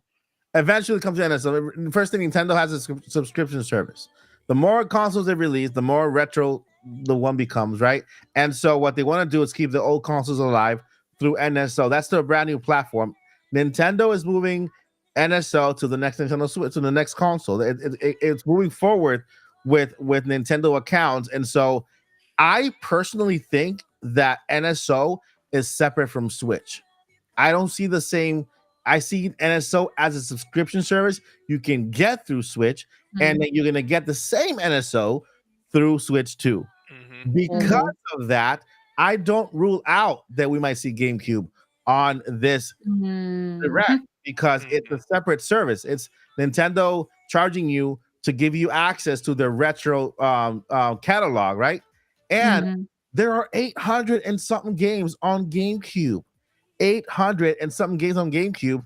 Not all of them will get ports. There are a lot of games on GameCube that could live happily on NSO. Mario, like I said, Mario Kart Double Dash. That game is never going to get an HD version with Mario Kart 8 Deluxe going bigger every day. Yeah. Smash Bros. Melee. Smash Bros. Ultimate did the Ultimate, and then how are they going to top that?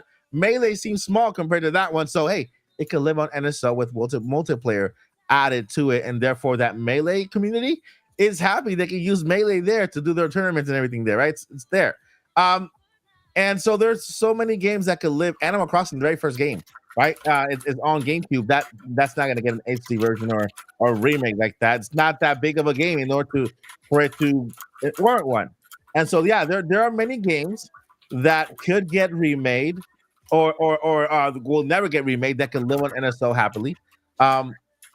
And so I think GameCube could be added at any moment. Not only GameCube, but DS alongside it. So Nintendo DS and Nintendo GameCube alongside it. Of course, we'll continue to get updates like we get for NES, Super Nintendo, Nintendo 64. The one thing I'm kind of curious about when it comes to NSO is like, why is it we haven't got any other Sega consoles on there? You know? Oh, that's right. That's true. That is a really good question, actually.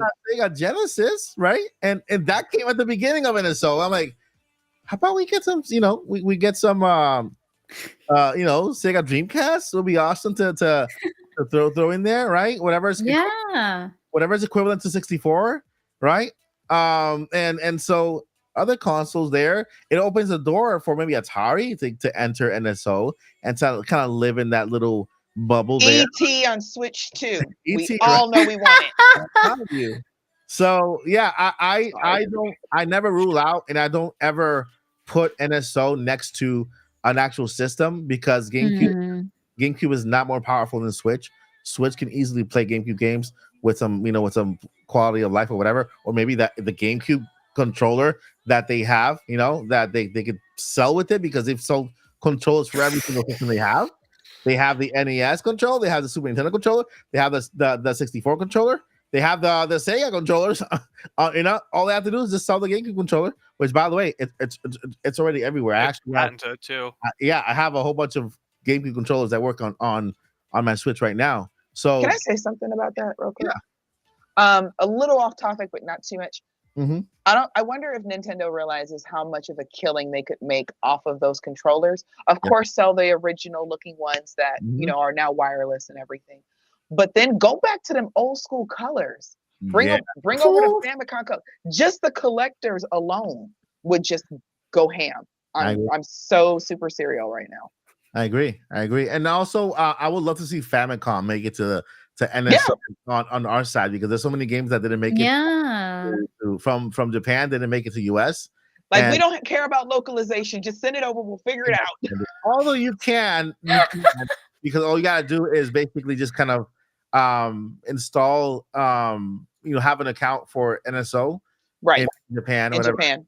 I do get both Japan and United States, but let me just add them regular so you don't have to jump any hoops to get to them, So yeah, NSO, I think we'll see some updates this time around. I won't never rule out GameCube and or DS, because like I said, I don't think they're two separate things. It's a service that Nintendo has, and I think it's going to continue to improve, get better and better. I think, well, not right now. This is for Switch 2. Nintendo's going to add another service and combine it with NSO, and it has to do with movies. I'll leave it right there. It has to do with their own movies and TV shows regarding Nintendo. So, that is, I think, going to do it for our podcast. We hit the 2 hour and 2 mark. So it's good. We try to keep it short, y'all, and it never works. We try. Yeah, we do. Yeah. But it was a fun podcast. This is a party podcast, so it's okay. It's fine. It's okay. So, guys, you are amazing. Thank you for taking over that second topic. You guys have made it the best topic ever. We talked a little bit about everything in the show, Switch 2, Metroid, everything. And so it's been super fun, my friends. So much fun. This is the last podcast of May. By the next time we have a podcast, we'll be reacting to Summer Game Fest Day 1, because it falls on that Friday. We'll be here reacting to everything that was shown, and I hope you guys can be here. Today we had a max count of 185 viewers. Thank all of you for Thank watching. you. Amazing, and I appreciate you guys. We appreciate you guys more than you know. Before we want to let you go, I want to present the cast today, starting with Paul Garrett Network. You can find him on Paul Garrett Network on YouTube. He has amazing videos out there. He's turning Super Saiyan. He's a martial artist, and he has other content regarding Nintendo. So it's a treasure to actually subscribe to the Paul Garrett Network. Then take it away, Joycey J. Where can we find you? I am Joycey J. I do not have a YouTube channel. Don't want one. And however, you can find me on Twitter, because I refuse to call it X, at DJ Joycey. I'm just a crazy old lady who loves video games. And you can find Joycey every Friday here at the Nintopics Podcast. Right, yeah. This is the exclusive channel for Joycey Rants. So you got to subscribe to get all those rants. Moving over to Hyrule, Lilly Hyrule. Where can we find you? Hi, neighbor. Hi, how are you, neighbor? You can find me on YouTube as Lilly Hyrule. This podcast is actually being broadcast directly on my channel. If anyone wants to, hop into the channel, and there's a bunch of content there. So I really appreciate that. And you can also follow me on other social media as same, like Lilly Hyrule. But I'm not being that active on those platforms. But you can always, send me a quick message. I'm always trying to do my best to reply to each one of you guys. So yeah, feel free to follow me there. And that's pretty much it. Yeah. All right, moving on to Zach, the Mac Hendricks. What up? Hey guys, you can find me here every Friday night at 7:30 p.m. Central Standard Time, and then other time zones.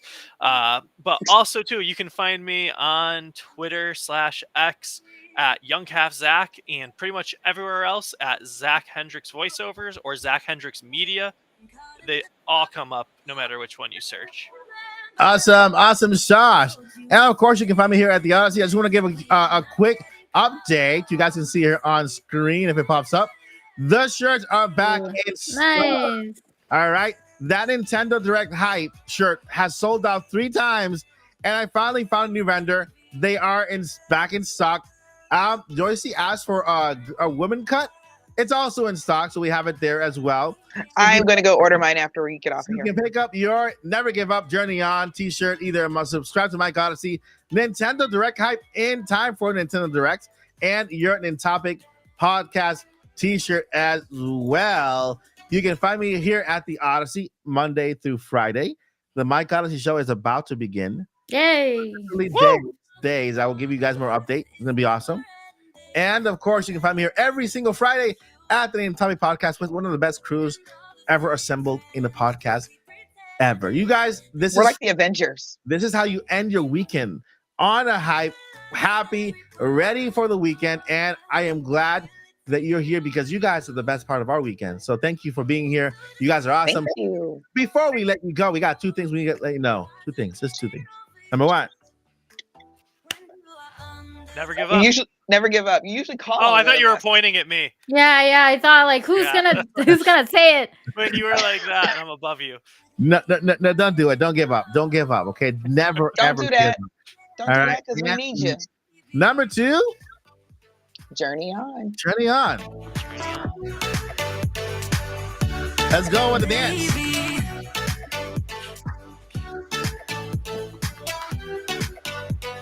My little bird.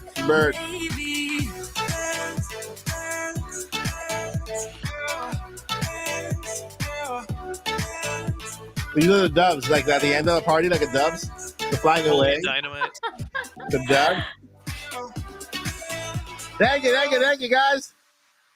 Thank you so much. Have a great night. Good Bye. night, guys. Good Have a night. great weekend.